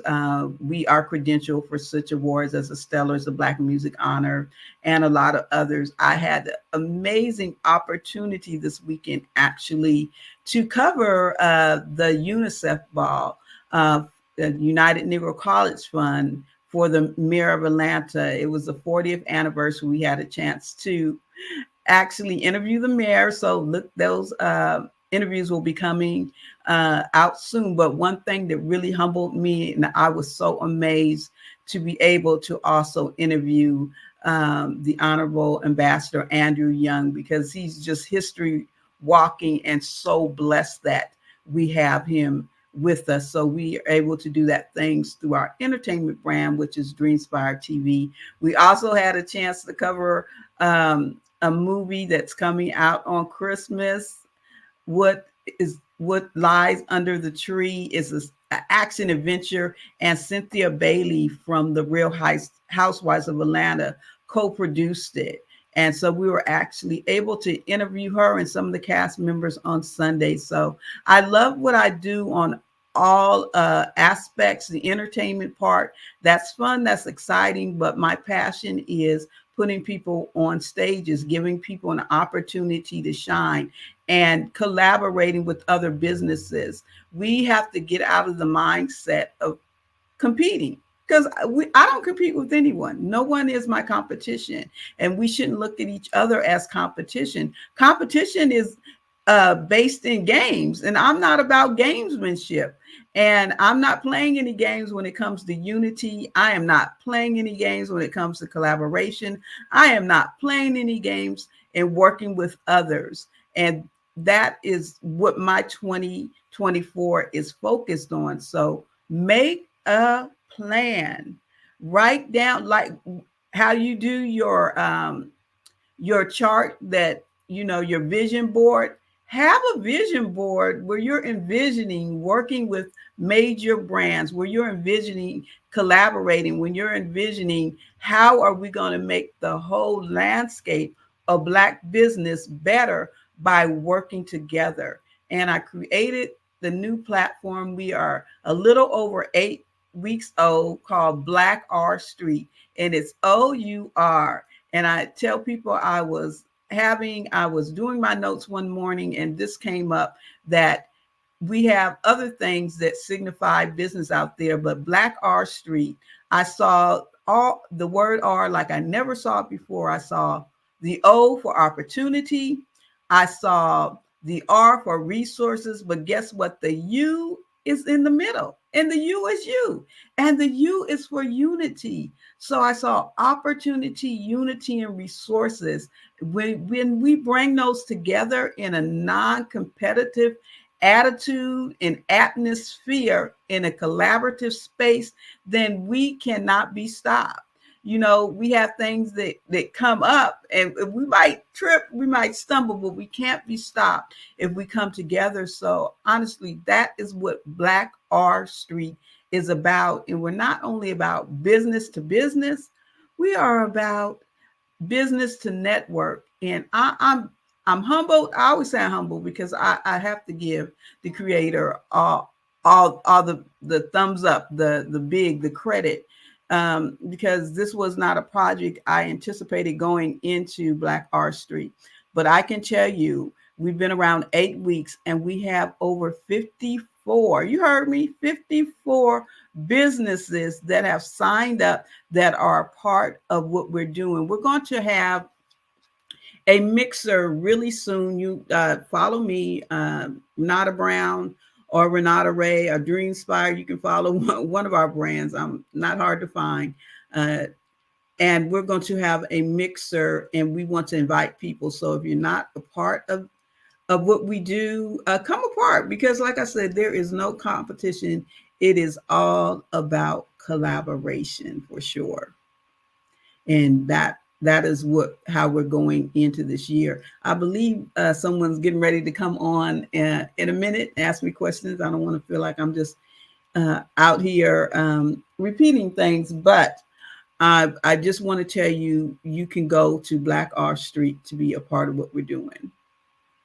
Awesome. So thank you so much, Ms. Renata, for giving us an insight to what it is that you are bringing to the market, especially for the last, first of all, to this network for 2 years, but then also just to us as a whole, as a people. The things that you have for us in terms of business owners is not only inspiring, but it gets us into a position that we may not have been able to get ourselves. So I have a few questions that I do want to ask you. One, you just said something, and I wanted to ask about that thing. So the first thing you said was you do not like competition, right? And that, you don't, again, you're not playing games when it comes to your business. And so the gentleman that was on earlier, he said that your competition is proof that you can do whatever it is that you're trying to do. And so with that thought in mind, can you give us some inspiration as to how to draw from people who may do the same things that we do in order to kind of grow our ideas and influence our audience in a way that so we can become like or who we're supposed to be in that same lane, if that makes sense? Absolutely. So when we look at competition, it is rooted in games, and we don't want to be games. But when we look at collaboration, that other C word, let's get to that other C word, collaboration, then it gives us the opportunity to grow. We all know the African proverb: if you want to go fast, go on by yourself. But if you want to go further, then go with each other. Okay, I just made that up, that part. Okay. I like that. Go with each other. And so the way that I look at things, I look at people in a straight line. If you're heading in the direction that I'm heading, if you are motivated, if you're an entrepreneur, if you are about unity, if you are about growth, if you are about Black people, okay, then I say we're heading in the same direction. Now we know how direction works. I might be in front of you. So I think helping other people behind me, because we're going the same way, right? So sometimes you have to help people that are coming up and share your knowledge and give back. When I interviewed the chairman of the United Negro College Fund, and I said, okay, it's good. They raised about $4 million Saturday night. But I asked her, I said, what are one of the things that people can do year round? And she said two things. She said, first of all, was volunteerism. So giving back to that person that's behind you, okay? But when you're competing, you're not thinking about that person behind you, right? You're not trying to help them get to where you're going. You're just trying to get out there, and that poor person behind you, you're a gatekeeper. So let's put a gatekeeping to the side in 2024. So that's the first person, right? So I'm helping those, I'm volunteering, giving my time, resource, and money to those that are in need, right? Because I want you to come up. I want the young people to come up. I want the beginning entrepreneur to come up. I want all those people to be a part of what I'm doing, because I'm where I'm at, but I want them to have that. The next thing in that line is those that is walking with me, right? Okay, we cool. You're not my competition. You're my brother, and you're my sister, and my sister. We're walking together so we can get things accomplished. Right now, we're joining up. And then the third person in that line is that person that I have aspirations. That person that's doing the thing, right? So that's how I look at it. Anti-competition, more collaboration, because also what is for me, no one can take. I'm gonna say this, I'll let you ask your next question. We often say, I can't pour from an empty cup. So I thought about that saying when I was writing my third book. A cup is for us to drink from, right? I like you, Kimberly, but I'm not sharing my cup with you, okay? You're not like that, okay? So what's in my cup is for me, so I don't have to worry about what's in my cup, because that is 100% for me. What's in my picture, that is what I'm pouring in. That is what needs to be replenished, right? That is the vessel. So we can't be both the recipient and the vessel at the same time. But there's times when we pour in, and there's times when we drink. So let's stop saying you can't pour from an empty cup, because the only way you pour stuff out of a cup is when you're done with it, right? When you're washing it out, when you're putting it away. Well, cup is a vessel to receive and to drink. A picture is a vessel that we pour out of, and we need to be replenished. And when you know that you got something in your cup, you don't have to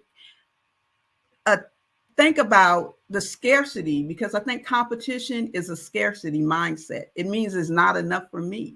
There's nothing to pour in my cup because you have it. Right. I love that. I love that. I love that. I love that. One of the things that I heard most about what you were saying is coming from a place of abundance, right? What I have is enough to give the person who's behind me, because they're not where I am. The person next to me we're carrying the same thing, so we can walk alongside one another. And the person ahead of me has what I need next, right? And so I love that. I love that. I love it. So let me ask you this question. You've been a part of a lot of different scenes, right? when it comes to over the generation, right? You've been a part of a lot of different spaces and places for our Black faces. And so my question to you is, do you think that we as a Black American or Black people have an equal start today in business compared to 20 or 30 years ago? No. And I'm going to tell you why that's an absolute no. Okay. Because I remember I don't know, I've always been an old soul. So as a child, I remember ruminating and as a teenager on the statement, every generation must declare its right to be free. And so you see the same things happening over and over again because people forget, they don't stand up. If we look at, and I'm not going to get all political, but if we look at what's going on in this country today, we can see that a lot of the rights that were fought for are being eroded. They're being taken back. They are rolling back affirmative action. They're rolling back so many different programs. So each generation, our generation, has to stand up and say, wait a minute, we have more tools than we had in the past. We have more opportunity than we had in the past, but we still don't be fooled. We have to get out there and affirm our right to be free because laws are popping up every day. We see what's happening with the Fearless Fund. If you're not familiar with the Fearless Fund, how that there's a lawsuit saying that they can't give money dedicated to Black women, and that's against the law. And they won the first round of, well, they lost the first round of their lawsuit. So we have to be aware. We can't say, oh no, we did this and that's it. We have to be diligent. I'm saying two words about what's going on and be locked in. And now more than ever is the time for us to unify and not compete, but to collaborate. Nice. And I love that. I love that explanation. I love why it's a no. So thank you so much for explaining it that way. But in the vein of collaboration, let's talk about that. So there is a 7-day literacy program that you have that you're actually partnering with the Black Business Olympics about, right? So what is that? Tell me a little bit about that. Oh my God. So that California came out in me. I am so absolutely excited that we're going to be mirroring what is happening today, but we're going to be mirroring it in the literary space. So next year, for 1 week solid, 7 different topics on 7 different days, we will be talking about the literary world. And so we're partnering with the Black Business Olympics on this. We have spaces for authors. We have spaces for publishers. We have spaces for book coaches. So each day we'll have a different topic. So we'll be talking about marketing. We'll be talking about publishing. We will be talking about nonfiction, character development, and all of that. So a part of what I do at Dreamspire Books is that I was on another platform where we did a room for almost 3 years, and it was called You Gave Birth to the Book, Now You Have to Raise It, right? And so with that, I found out a lot of people don't understand that being an author is a business. And we're going to give it to you every month for a week, the business of being authors. We want you to be better.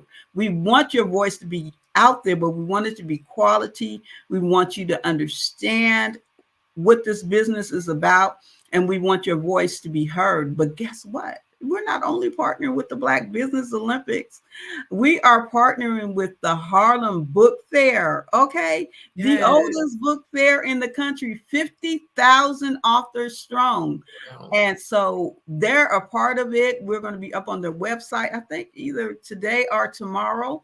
And so you can sign up at their website. They're going to be bringing resources, and we're going to be giving resources over there. We're going to have a quarterly magazine, or 2 magazines, so you'll be in mine, and we're doing one for the Black Business Olympics, an actual magazine. So we're going to be doing the thing in 2024, and I am like excited about it. You can sign up. You can go to Black R Street and go to Black R Books.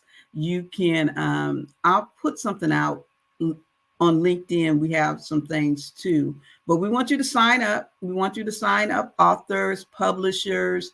get your time in, share your expertise, because even though it's been a proliferation of Black authors, we are still only about 6% of all books written. So even though it's been growing, we definitely have a long way to go. And what I found out, what I find is people use the term self-publishing, but self-publishing is a whole lot of things that entail.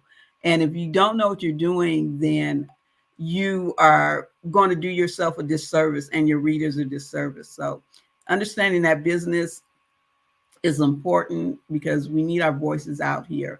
Books will last long after we're gone. We want people to read us and know us and to be inspired by us, to be educated, and also to be entertained. Because honey, I love me a good fiction book. Absolutely. Absolutely. Nice. So I have two more questions for you. Okay. All right. So the next question is, is there any, I know you said that you're going to be going on the Harlem Book Fair's website, but is there any promoting that you're going to be doing? Any upcoming promoting for the event that you'll be doing? Absolutely. We're going to be out doing a lot of things. We'll probably do a series of pop-up shops too, as well, to let people know, and some calls, because we want this to go off. Having content, as you know, from here for a week, that's a lot of people involved. And so I'm excited about what is coming up, and with them partnering with us is going to be a big lift coming out of the gate with this initiative, because wow, how, coming out of the gate with the biggest book fair in the country. Yes, I'm loving it and being a part of this, and Dr. Kelly's vision to even expand, because yeah, he definitely has a vision to do that. When he first approached me, I said, let me think about it. And I thought about it, and I was like, yes, I love it. This is something that we're going to do. And I'm very excited about it. Nice. And do you already have the date and time for your first pop-up and location? No, not for the first pop-up. We're going to try to do something tomorrow. I don't know. I'll just say it. I was in a very serious car accident, but God is strengthening me and he's blessing me. So, but I still have to, take that. So it will be in the next couple of weeks, though. You can look out for it, that we are going to be out there. So if you don't follow me, follow us. Follow me on LinkedIn, Renata Brown. You can follow me on Facebook, but I prefer LinkedIn. And of course, we're on other social media as well, and connect with us on our website. So you can connect with us at Dream, like you're having a dream, Spire, SPIRE books with an S. So dreamspirebooks.com.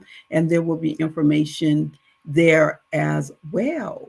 Nice. Thank you so very much for taking the time to be with us today, in lieu of the car accident and just what that takes to bounce back, and so I know when you're normally here, you share a wealth of information, and you really inspire us to write our thing, write our vision, to push it out there, to own our business. And I know we can go to dreamspirebooks.com, right, to reach out to you. And you're on LinkedIn. Is that at Renata Brown on LinkedIn? Yes. Okay, awesome. So we do look forward to connecting with you. I can't wait to see the Black Hour. I'm sorry. Black Hour Street. The Black Hour Street come into fruition. That's an amazing, amazing collaboration that you have, not only with the Black Business Olympics, but also with the Harlem Book Fair. This is history in the making. So thank you so much for being a pillar, for lifting up the hand of the artsies, right? And not putting a hand down for us. So thank you so much for taking up this space for us, Renata. Is there anything else you want to leave us with, and motivation-wise, for those who are watching? Make that plan. You can make a difference. You just know that you can make a difference. And everything that you do in 2024, and closing out the rest of the year. Don't count these last days out, because listen, after what happened to me, it made me know that every day counts. You can't take it for granted. So make a plan, collaborate. Let 2024 be the year that you collaborate and that you continue to make a difference in the world, because if it's not on purpose, it doesn't have a purpose. I love it. I love it. Thank you again for your time. I want to let you know that genius is common, and I will see you on the other side. Absolutely. You have an amazing day. Thank you. So,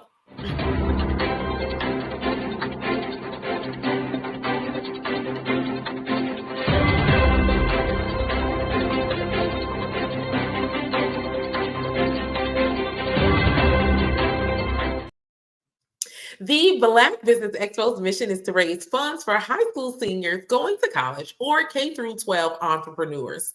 This expo is a fundraiser for students, and you may go to www.blackbusinessexpousa.com in order to donate to the scholarship fund today.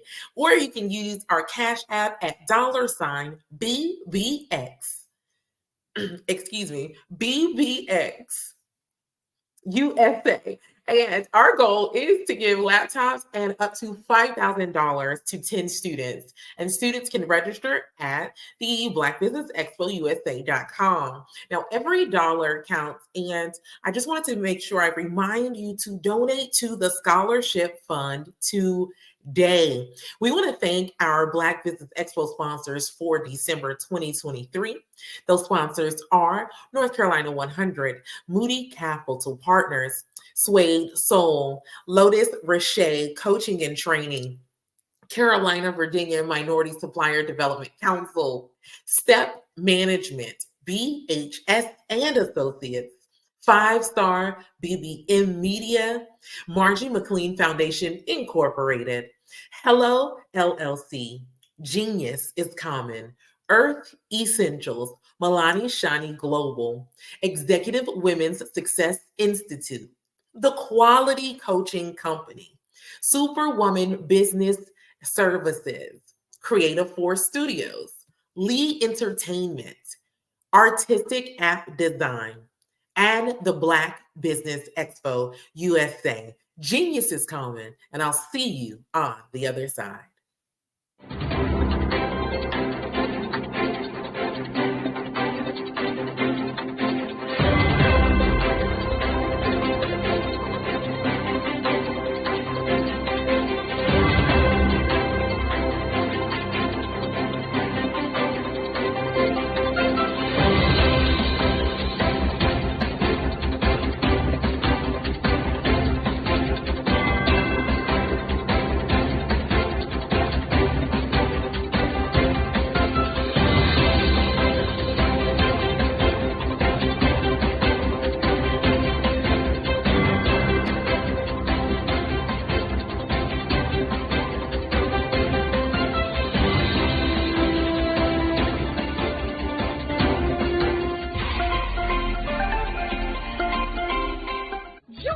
Dr. Eric Kelly III and a host of phenomenal speakers from all around the globe for this 7-day virtual event that you don't want to miss. The mission of the Black Business Expo is to raise scholarship money from kids all the way from high school, all the way from college. The Black Business Olympics is one of the largest Black business showcases in the world. It is an opportunity for businesses and companies to showcase their businesses globally. We are going to be giving away laptops up to $5,000 away to students. Again, I'm Olivia Appleberry, the founder of 2 Cents Finance and one of the speakers for the expo. I am so excited to see you there. For more info, go to www.blackbusinessexpousa.com or call 919-308-9090 and hope to see you there. I am Black Business. From the moment I wake until the time I sleep. Yes, I am Black Business. I am Black business. Tell me, are you Black business? I am Black business. Do you support Black businesses? Listen, I support Black business because I am Black business.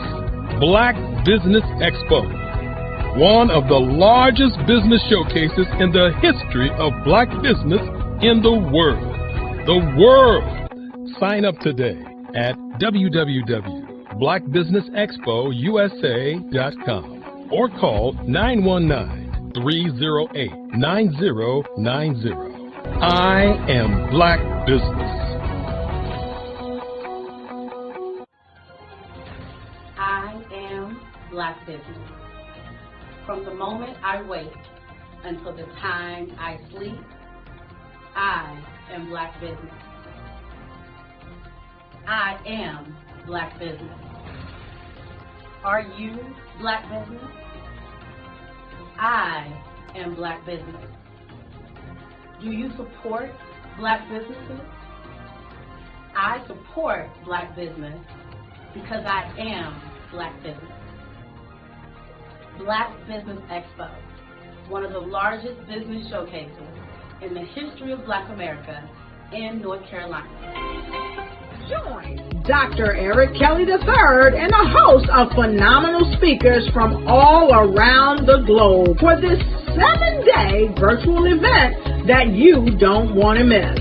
The mission of the Black Business Expo is to raise scholarship money from kids all the way from high school all the way from college. The Black Business Olympics is one of the largest Black business showcases in the world. It is an opportunity for businesses and companies to showcase their businesses globally. We are going to be giving away laptops up to $5,000 away to students.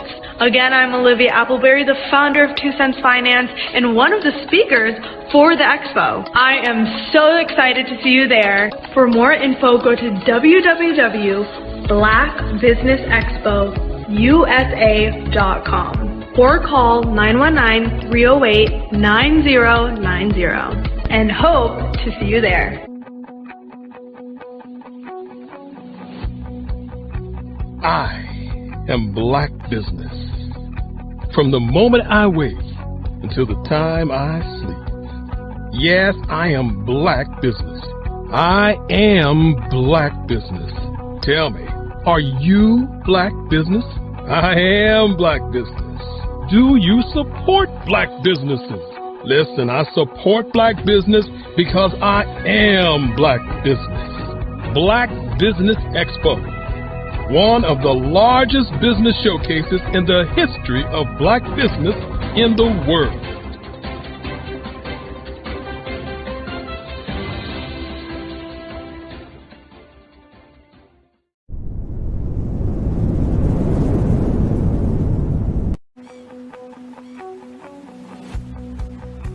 I am Black business.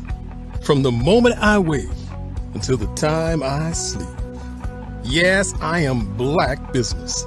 I am Black business. Tell me, are you Black business? I am Black business. Do you support Black businesses? Listen, I support Black business because I am Black business. Black Business Expo, one of the largest business showcases in the history of Black business in the world. The world! Sign up today at www.blackbusinessexpousa.com or call 919-308-9090. I am Black business.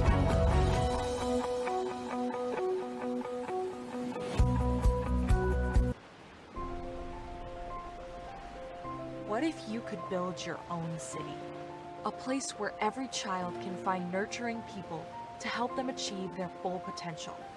A place where every adult can access job training support, where health education is abundant, where social justice ruled the land. A place without limitations. Welcome. You have arrived at STEM City USA. It is what every city should be. A safe and trusted community where you find people and resources to help you become everything you are and beyond. STEM City is unlike anything you have ever experienced. It is a digital twin of the world around you, only better.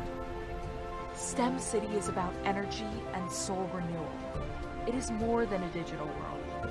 You can almost feel the power of live cultural events, music, and theater. STEM City promises a better future for children with caring mentors and hands-on activities with dedicated tutors to support our youth.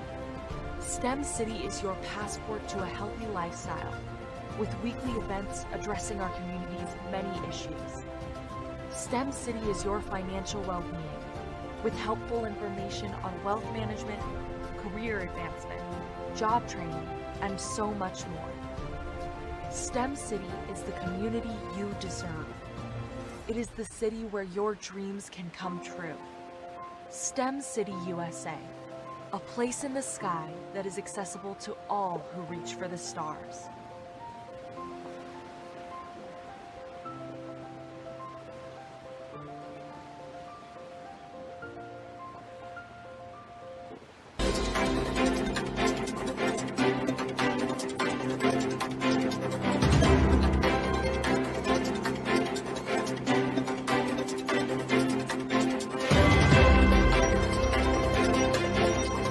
I'd like you to imagine with me, if you will, opening an app where you can collaborate with like-minded individuals from around the world, get inspiration and in-app tools to launch and grow your business, as well as share your knowledge and earn compensation, all in one app. Well, the name of that app is Truso, short for Truly Social. Hi, I'm Matthew Newman, the founder and CEO of Truso, a new concept in social media. Truso is designed from the ground up to be a platform that's both social and empowering for all its users. How exactly do we do that? I'm glad you asked. First, Truso brings the world together via video. Psychologists assert that video provides a significantly more effective connection than audio only. When you enter a community on Truso, you're face to face. Second, on Truso, you don't have to have 1 million followers to monetize. Our business model allows all hosts and moderators to monetize, no matter the size of your following, by 1, producing fee-based content, and 2, inviting others to join the platform as subscribers. Even more, Truso has an in-app resource library with over 100 free resources, forms, and documents to help you build your brand and grow your business. Third, Truso is inclusive. The deaf and hard of hearing communities make up 360 million people worldwide. Unlike audio-only apps, Truso embraces this community, providing a networking platform that allows them to participate via video and closed captioning. We even have a deaf and hard of hearing foundation in the works as well. Fourth, Truso is both social and safe. We refer to Truso as a virtual extension of the beauty shop, barbershop, and brainchild of the community. A place where there's laughter, along with wisdom, growth-oriented conversation, and genuine connections in a safe space. Truso even has proprietary security to ensure we maintain a safe environment for everyone. Where are we at now? Truso is live, y'all. We've launched in beta, and we're acquiring users daily. We have an incredible development and marketing team, plus amazing celebrity influencers at the table, helping us spread the word around the globe, beginning within the African diaspora and beyond by creating a safe space for growth, connection, and collaboration. We're truly excited about Truso. We've created something special for which there is a global market. And we invite you to embark on this journey with us as a shareholder. The future for Truso is truly bright. Join us and let's go there together. Are you a forward-thinking entrepreneur or business owner? The world is changing faster than ever, and it's time to pivot and adapt to the future. Hello LLC is here to help you do just that. Hello stands for helping enterprises leverage leading-edge optimizations. Our innovative solutions can streamline operations, reduce overhead costs, and give you a competitive edge in a market projected to reach $5 trillion by 2030. By pivoting to the metaverse, businesses can tap into a rapidly growing market that is projected to be a significant part of daily life for 25% of Americans by 2026. As a full digital metaverse agency, the Hello LLC can help you create custom solutions to streamline operations, increase productivity, reduce costs, and drive brand recognition. Why should you pivot to the metaverse with the Hello LLC?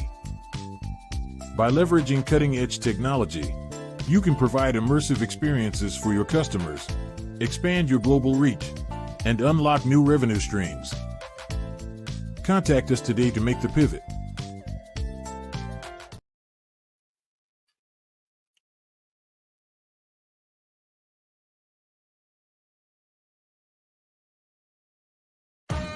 Are you an innovative entrepreneur or business owner ready to embrace the future of business transformation?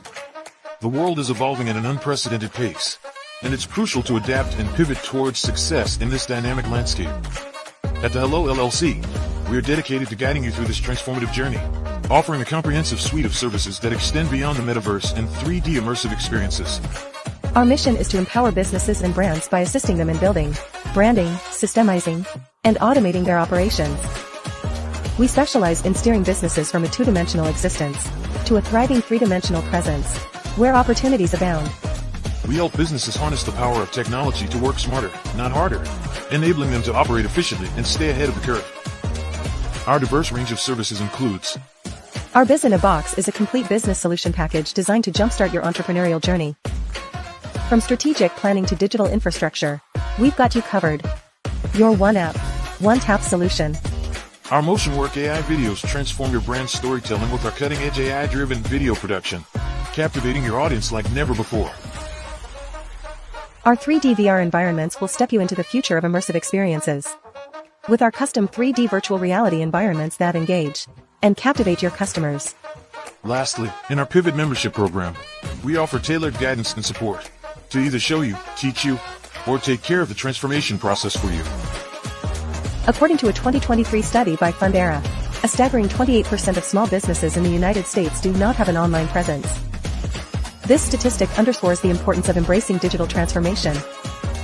Having a website is more than just an online presence, it's a gateway to unlocking numerous benefits, including reaching a broader audience, showcasing your products or services, generating leads and sales, establishing trust, providing customer support, and maintaining competitiveness within your industry. The Hello LLC is committed to helping you excel in all these aspects of modern business, not just limited to the metaverse alone. Why should you choose the Hello LLC to navigate this transformational journey? By partnering with us and harnessing cutting-edge technology, you can provide immersive experiences for your customers, expand your global reach, reduce operational costs, and enhance brand recognition, all while working with a company that holds integrity in high regard. Our commitment to ethical and principled business practices ensures that your journey towards success is not only innovative, it is also firmly rooted in trust and transparency. Don't wait. Take the first step towards a brighter business future. Contact us today to explore how we can support you in developing a remarkable digital presence and immersive experience that will leave a lasting impression. Sometimes you got to hear the news from the Black perspective, and more specifically, Black publishers. And that's exactly why you have to download the Hey Tie app, the largest mobile app delivering breaking news, videos, and podcasts from 200 of your favorite Black publishers. Yes, 200 Black publishers delivering news as it happens, literally all in one app. Go to HAYTI.com or download the app in the Google Play Store or Apple App Store. It's completely free, along with information that you can trust, so go check them out.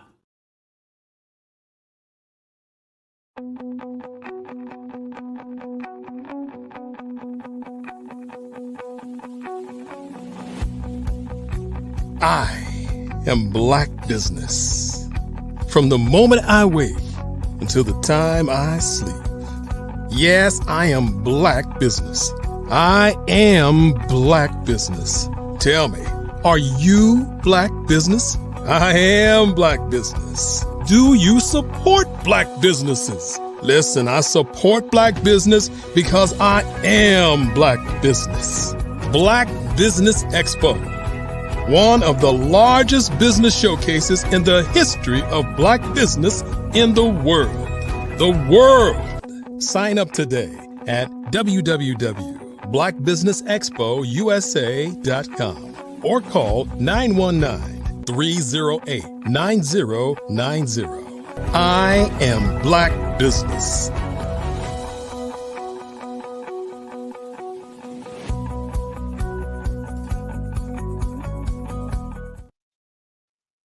And good morning, business owners, entrepreneurs, thought leaders, and corporations, and welcome to the Black Business Network. My name is Coach Kimberly Williams, and I am your business moderator for this morning on the Black Business Network. The Black Business Network is a 24-hour business network showcasing Black businesses, business owners, entrepreneurs, and thought leaders worldwide. We have speakers from North Carolina, London, Singapore, Africa, Japan, and cities all over the United States. The Black Business Network is a global community sharing its business knowledge to empower, inspire, and educate businesses about business. Today, I want to introduce to you our speaker, Dr. Tandra Price, and she is a seasoned sales professional with over 20 years experience based in Oklahoma City, Oklahoma. Her passion lies in the transformative power of networking, where meaningful connections can lead to incredible opportunities. Tandra recognized the need for guidance in navigating networking events after attending numerous gatherings that fell short of expectations. She saw people struggling with conversation skills and sought to change that. Through her strategic approach to network development, Tandra empowers entrepreneurs to win. Drawing from her extensive experience, Tandra has trained hundreds of entrepreneurs, equipping them with the skills to build relationships, create opportunities, and generate residual income through networking. She has worked alongside influential leaders in network marketing industries, continuously expanding her expertise. Tandra is committed to fostering global success, and it's led her to create a platform that inspires, empowers, encourages, and educates entrepreneurs to achieve their goals. Tandra impact has extended beyond her network growth. She co-hosts networking group discussions and frequently serves as a guest speaker on podcasts at other speaking engagements, sharing her insight and expertise. Dr. Tandra Price is dedicated to empowering entrepreneurs and creating a world where everyone can achieve their full potential. I present to you Dr. Tandra Price. Hello, hello, hello. Thank you so much, Coach Kimberly Williams, for that amazing introduction. I am so thrilled to have you here this go round on the Black Business Olympics.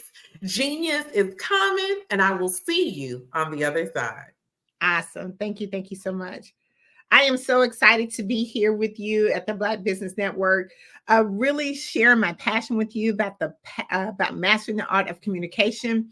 I love, love, love networking. So if anyone knows me, that is my favorite thing to do.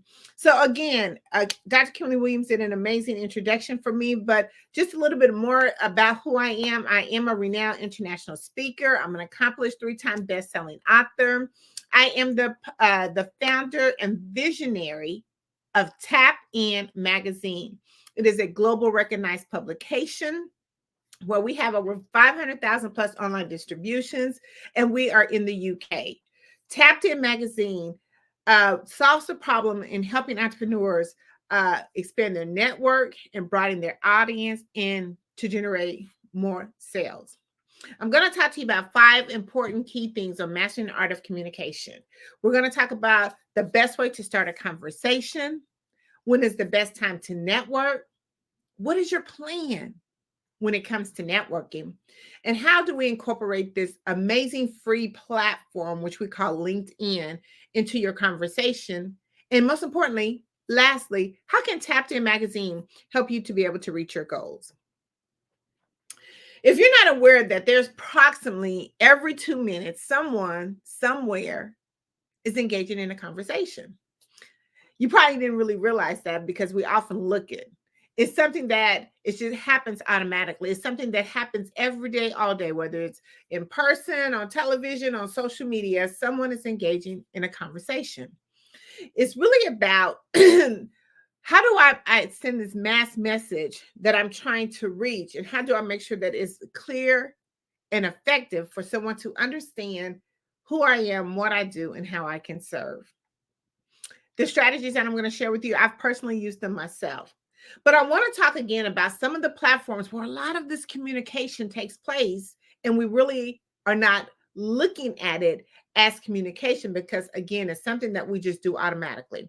So here's a few platforms I want to share with you that really uses a channel to where you can really produce or really put out a mass message. One is Facebook, which pretty much all of us have.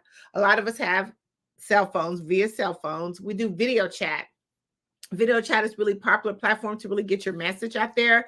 Messaging apps, team chats. If you're in a corporation, a lot of teams use this particular function in order to talk amongst people in different departments of their area. Instagram, which is really huge. Twitter, Skype. We also do Google Meets, which is another good thing for if you're in a corporation and you're looking to, talk to multiple people in your organizations. Really good platform. Zoom, which is a lot of us use that, especially during the COVID-19. Slack is another good way. WhatsApp, if you're trying to do international communication, WhatsApp is a good platform, and streamlining.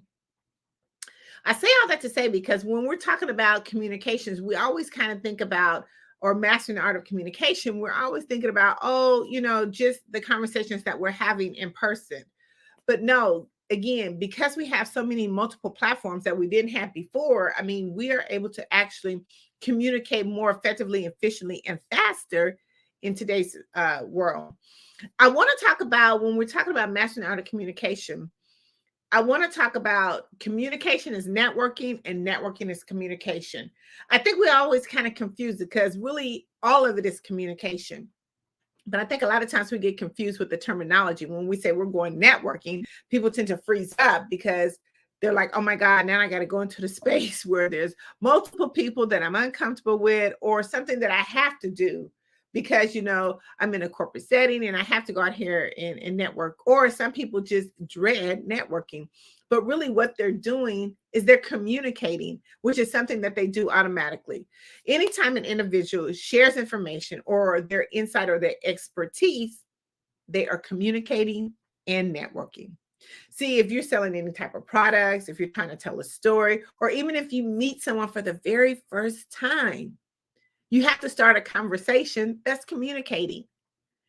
So I want to ensure the target audience is clear when we're talking about communicating.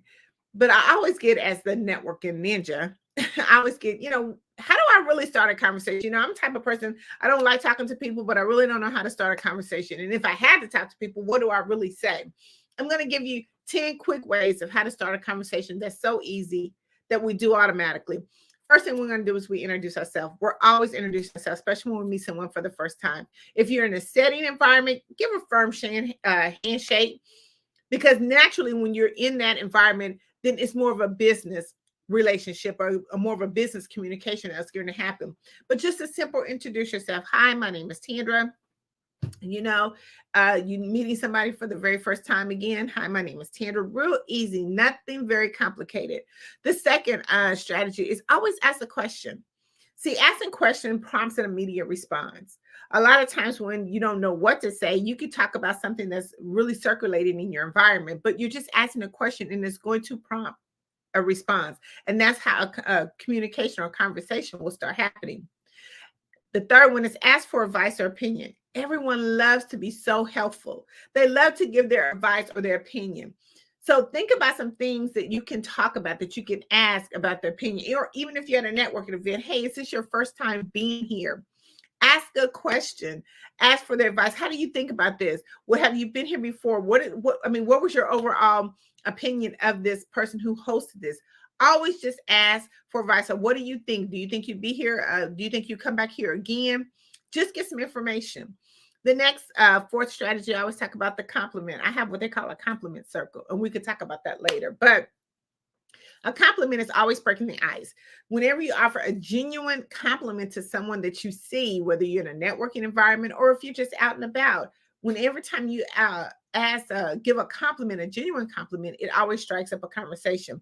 I can give you a real quick example. I love shoes. I love shoe shopping. So anytime I'm in the store and I'm buying a new pair of shoes, I always look at people who's in the room. I always do like that 360 panoramic view of the room. And if there's another lady who's trying on some shoes, I always say, oh my God, those are some amazing shoes. Or, oh, those shoes look really nice on you. And it prompts an immediate conversation. Make an observation. When you're looking to start a conversation, look at your surroundings. How can you start a conversation with someone, especially if you're in a room with them just by yourself? Look at the surroundings. It could be noisy or something of that nature. You can say, oh my God, it's really noisy in here. You are trying to find ways to start a conversation, and your environment is the best way to do it. I always use humor as the sixth strategy. Laughing, breaking a joke is another icebreaker. People love to be in a comfort zone, and if you can make them feel comfortable where they are, immediate conversation starts. 7 is storytelling. Always telling stories is the best way because you really get to find out who your prospect is, if you can help them, if they can be a part of your network or your services, or if you can give them a referral. See, here's the best thing. When people tell their stories, they tell a whole lot, and you can find out a whole lot about a person, but we have to do some active listening. This 8th thing is show genuine interest. Anytime someone is talking to you about a conversation, the worst thing that you can do is veer off and look to the side or not pay attention or be on your phone or something of that nature. Pay genuine attention to the person that is in front of you. That's the best way to start a conversation, because when you are actually looking at someone talking, you can now start picking up clues on what you're going to say. See, it's called pick clue.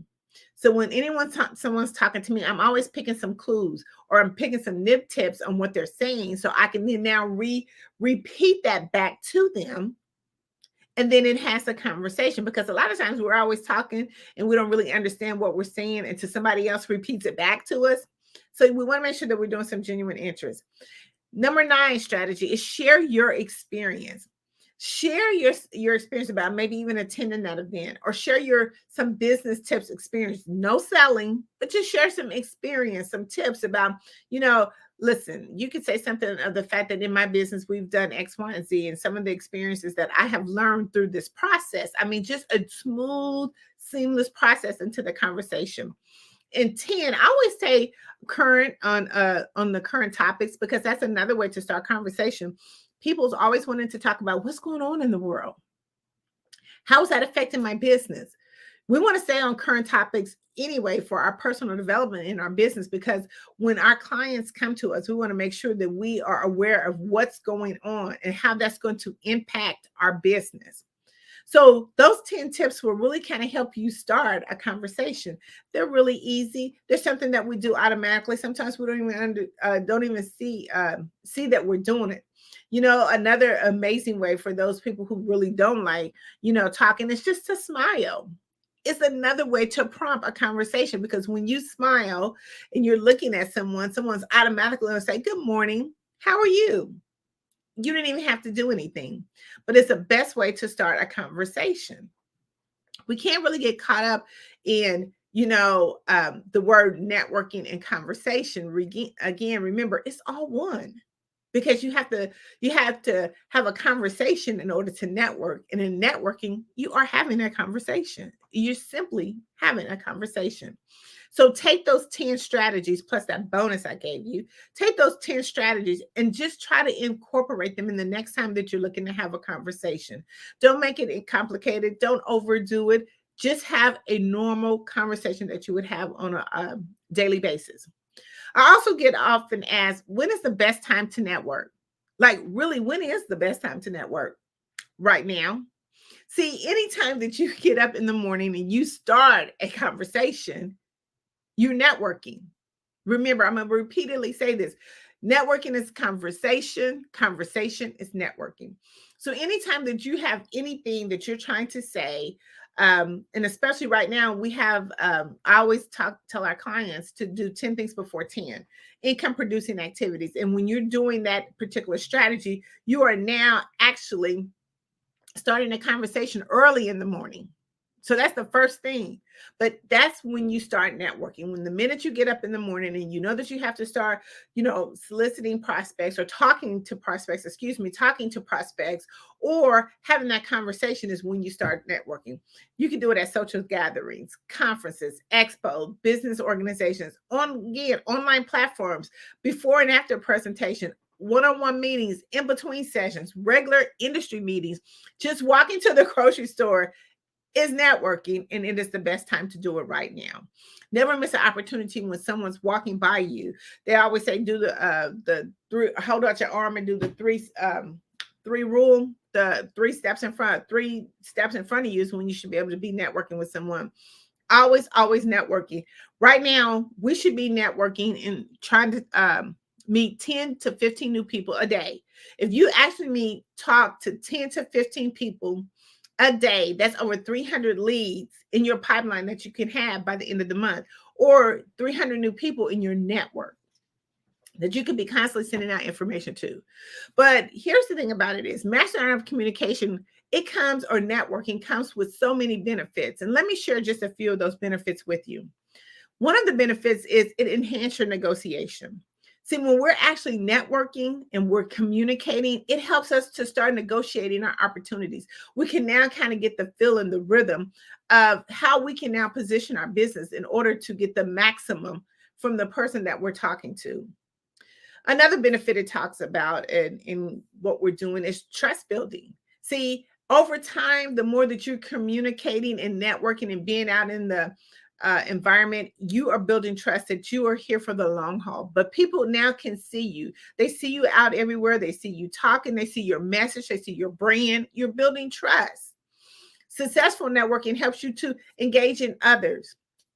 Here's the thing when we talk about networking or communication is that we're putting ourselves in different environments where we can be able to now negotiate with other people. We can see a little bit of their form. It's a learning process.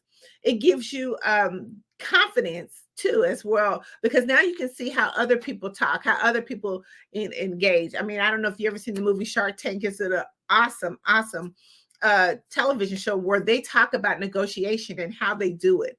But it's successful networking because it's helping you to engage with others. Another benefit is you have strong connections. It helps you to understand and relate to others and building long-term relationships.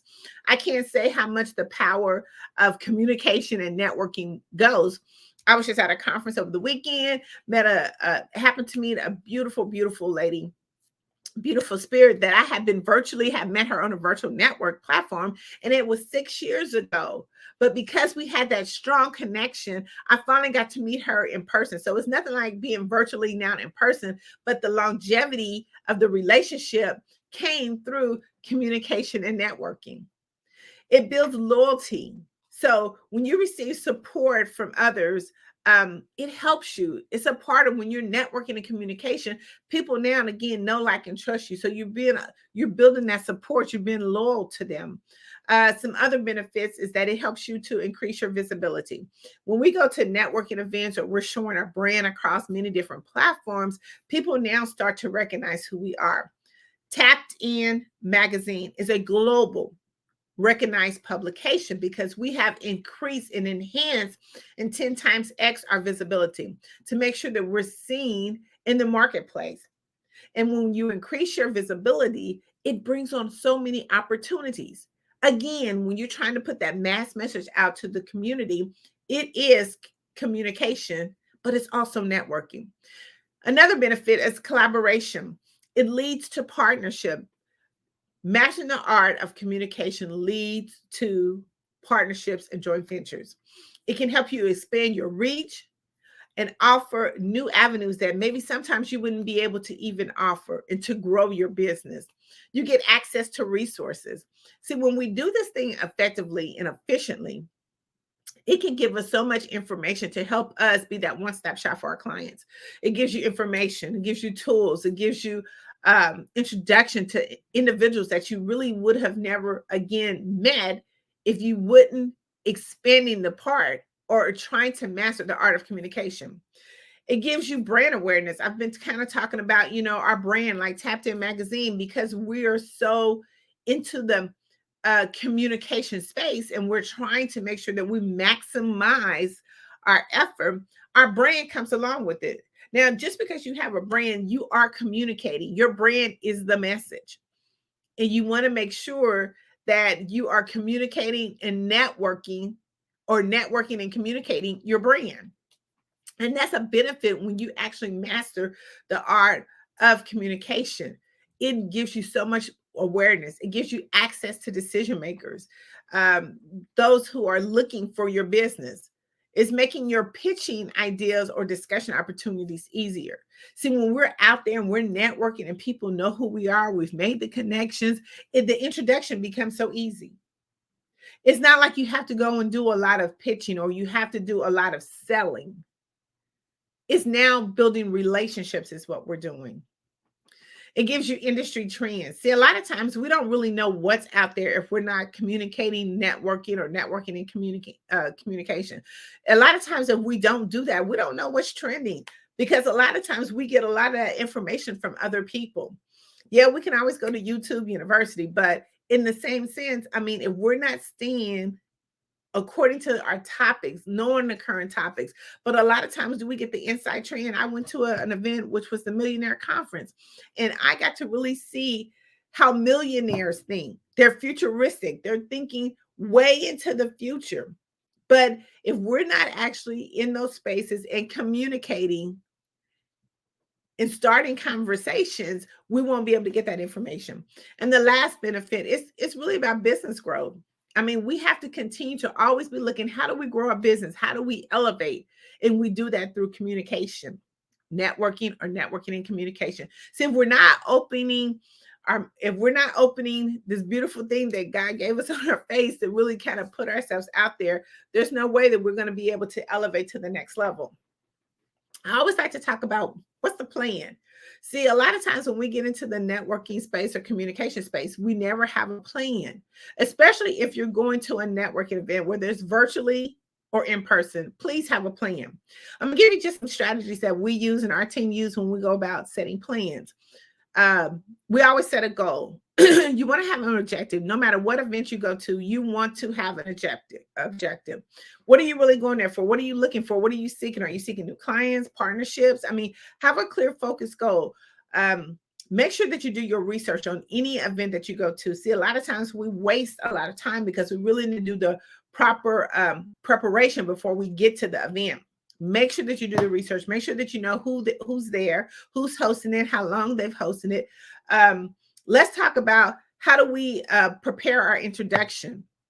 Instead of focusing on selling, I mean, we need to be preparing ways to make an impression. See, a lot of times we go to networking events and we want to flip our cards. You know, the best blackjack dealers is people who go to networking events and just flip cards, okay? Because they're hoping to land that perfect person. But see, if you prepare your introduction and not think about selling, but how do I make an impression on the person that I'm going to see, or how am I make an impression when I go into this event? That's the plan. You know, we want to make sure it's adaptable to no matter what audience you go to, but you want to be able to prepare. How do I make an impression? Don't think about, you know, my pitch or selling. How do I make an introduction?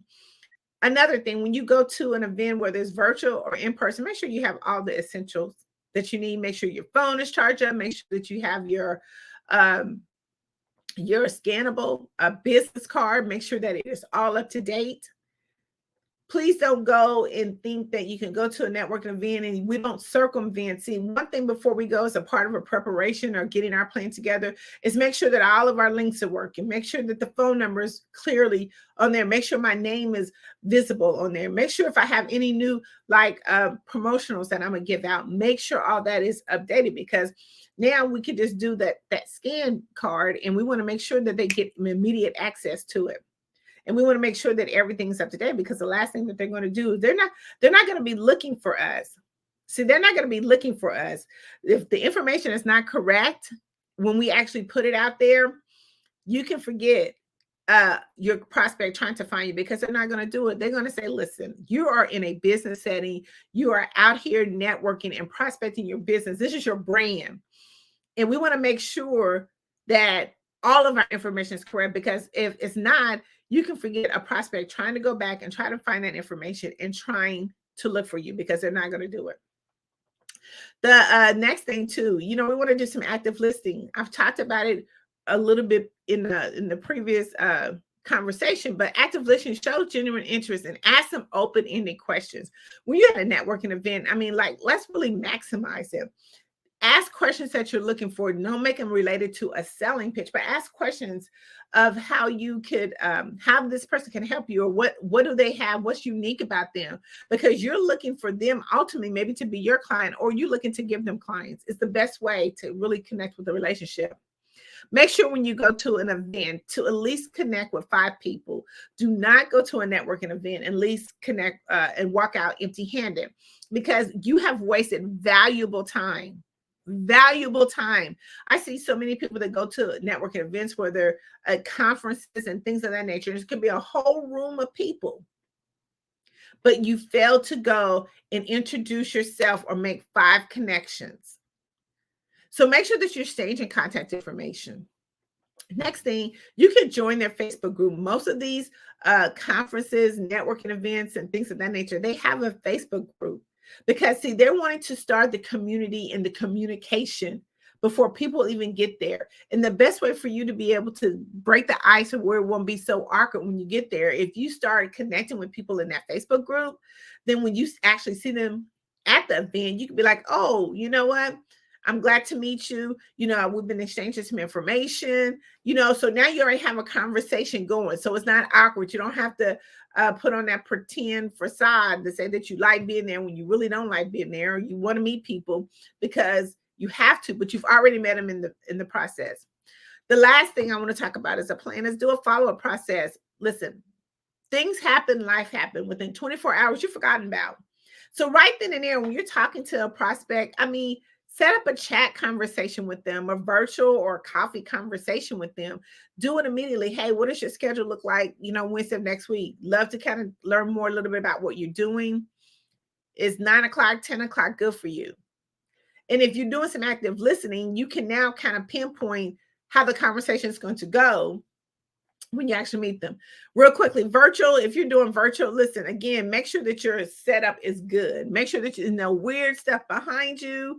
Make sure that you have a nice, quiet, comfortable place that you're going to be engaging in the virtual conference or conversation. Make sure that all your tools are working. It's nothing like if you get onto a virtual event and your mic ain't working or your screen ain't working. Please do not get on a virtual event and do not show your face, because you are doing business with people who you can see. That is so important. If you are not prepared to be on that virtual conference or call, do not get on it. Do not get on it.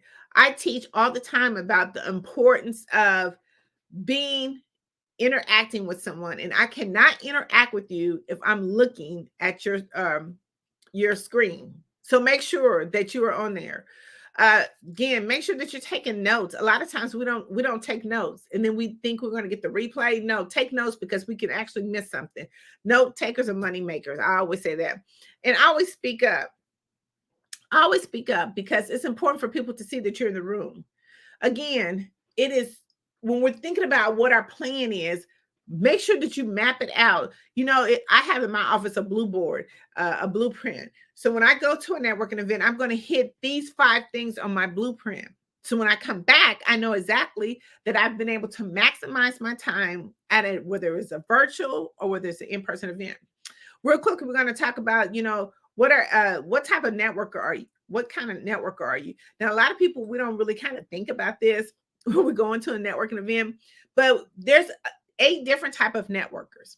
And when you go into a room, you want to feel comfortable. This is the best way for you to feel comfortable, because you now know what to look for in the room. I always say when you go into a networking room, do a 3 panoramic view of the room. Look and see what everybody is doing in the room. And the reason why I say that, because it helps you to be able to navigate where you want to be. See, we already going to the events because we really kind of don't want to. But if we know how to network within the groups, then it makes it so much easier. I'm gonna give you real quick, 8 quick ones real quick. So the first one is the social butterfly. This is the type of person, when you look into the room and you see everything that's happened, you'll be able to identify this person. The social butterfly person is the one who is the attention grabber. She's the socialite who's making the biggest noise, laughing, giggling, all kind of people around her because she's loving the event and she's wanting you to come into the fold so she can start introducing you to people in the event. But this is a social butterfly. She will be in the corner, probably maybe two when you come in, maybe to the right of the room or the left, whichever way you come into, she's going to be there. That person's going to be there. It's going to be a group of them. The second person is the expert or the business promoter. These people, this type of networker, they're so highly knowledgeable. See, these people are not trying to network. They're just trying to tell you their business. They're just giving you some good old advice about what's going on. They're sharing their valuable expertise with you. See, when they attend the event, they're just there to promote their business only.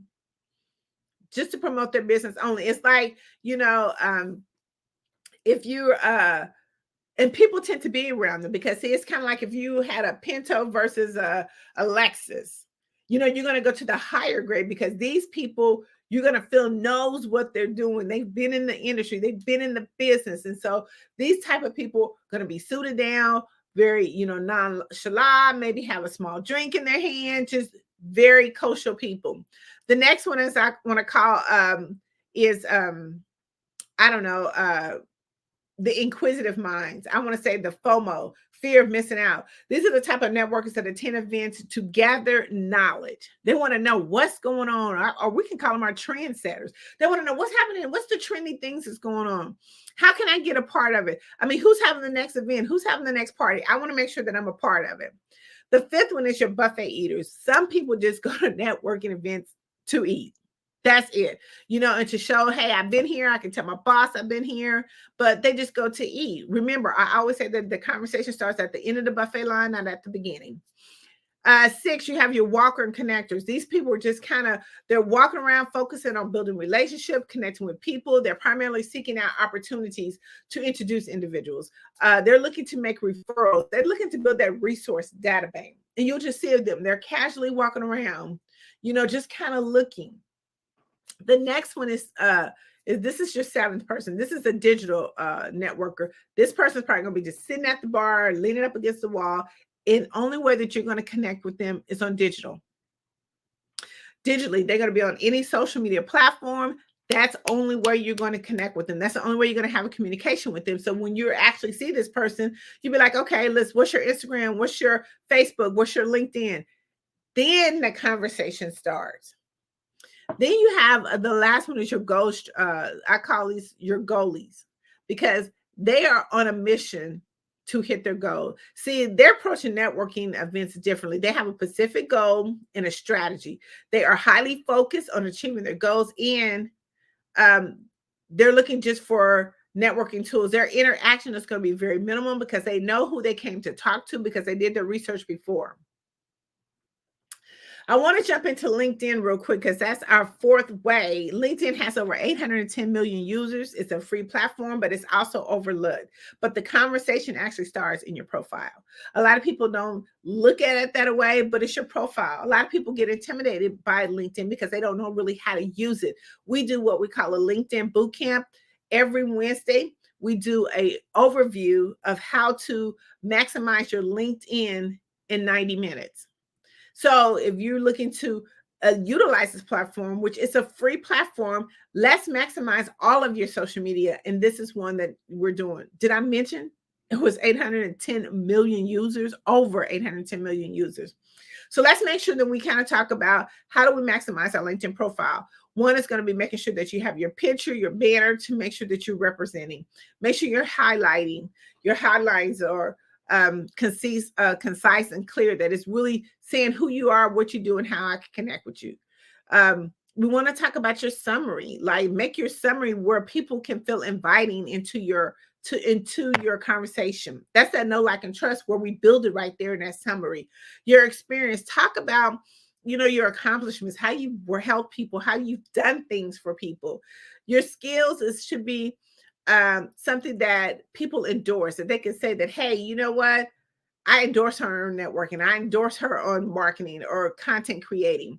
Make sure that we're putting our education there, all of our education, no matter how long. Some people say, well, I'm not going to put that. No, anything you've done should be in there. Your certification should be in there. I mean, anything that you've done, licensing, training, that showcase your expertise.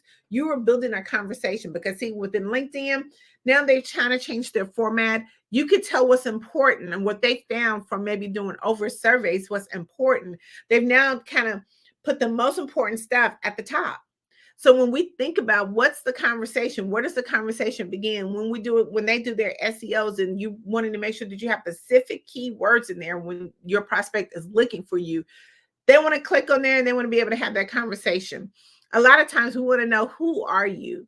Who are you and how do you serve? And that's where your volunteer experience goes. What kind of causes do you support? I mean, that's a part of the whole communication. In a media attach, if you've been in news, press release, magazines like Tapped In magazine, if you've been in any of this stuff, please put it into your profile. Because what happens is everybody say you want to make sure that you're Googleable. So when they look at you and they find that, oh, okay, this is a person that might could be able to help my clients, or this may be a person that maybe can help my organization, they're going to do more extensive research on you. And they're going to hit that, what they call Google button. And they want to make sure that all of this stuff shows your credibility. Make sure that you engage in networking, participate in LinkedIn groups, share some valuable information with what you're doing. It's not so important about, being on these platforms, but when we're on the platforms, we have to make sure that we utilize them. Remember, I said networking, conversation is networking. It all is every time that you put anything out on social media, that means you're trying to have a conversation with someone. You want someone to click on your information. You want people to like, share, and comment on your information, but it has to be clear, concise, even memorable. People got to understand who you are and what you do. I always tell people that once you really identify that, you now build walking billboards that are doing the communication and networking for you. See, and what I mean by a walking billboard is that once people really know who you are, they will send your message for you even when you're not in the room.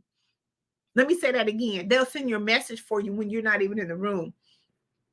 You've been put in rooms right now that you don't even know that you've been put in because of the message, your branding, the visibility, your communication, how you've networked. You've made that reputable conversation. So listen, I just want to say right now, Tapped In magazine is amazing. And we didn't get there, but we can help you to be able to do all those things. Go to TAPIN, TAPIN magazine.org. Thank you so much, Dr. Tandra Price. It's been amazing listening to you not only talk about network, you are the network ninja, but also about LinkedIn, which is a lot of people's Achilles tendon. So thank you so very much for that information. Genius is coming, and I will see you on the other side. Thank you. Hello, I am Dr. Eric Kelly III, the visionary strategist and founder of the Black Business Olympics. I invite you to showcase your Black-owned businesses on the Black Business Network global stage. The Black Business Olympics is a global Black Business Network platform that propels Black-owned businesses into the international spotlight. By showcasing your business on the Black Business Olympics platform, you can reach a worldwide audience of potential customers, partners, and investors. You can also establish yourself as a thought leader, an expert in your field, attract lucrative partnerships, and more speaking engagements. In addition, the Black Business Olympics platform provides a valuable opportunity to connect and collaborate with like-minded entrepreneurs and business professionals from around the world. This can lead to new business opportunities, ideas, and relationships. Finally, by sharing your story and expertise on the Black Business Olympics platform, you can inspire and empower others. This is a powerful way to make a positive impact on the world and leave a lasting legacy. If you are a Black-owned business owner, I encourage you to seize the opportunity to showcase your business on the Black Business Olympics platform. It is a once-in-a-lifetime opportunity to make an indelible mark on the world. Be one of the 1,000 visionary entrepreneurs who are changing students' lives, shaping industries, and leaving an unforgettable legacy for their families. Unleash your voice on our global stage and watch your business thrive. Black Business Olympics is one of the largest Black business showcases in the history of Black business in the world. Yes, the entire world. Just give me a call today at 919-308-9090.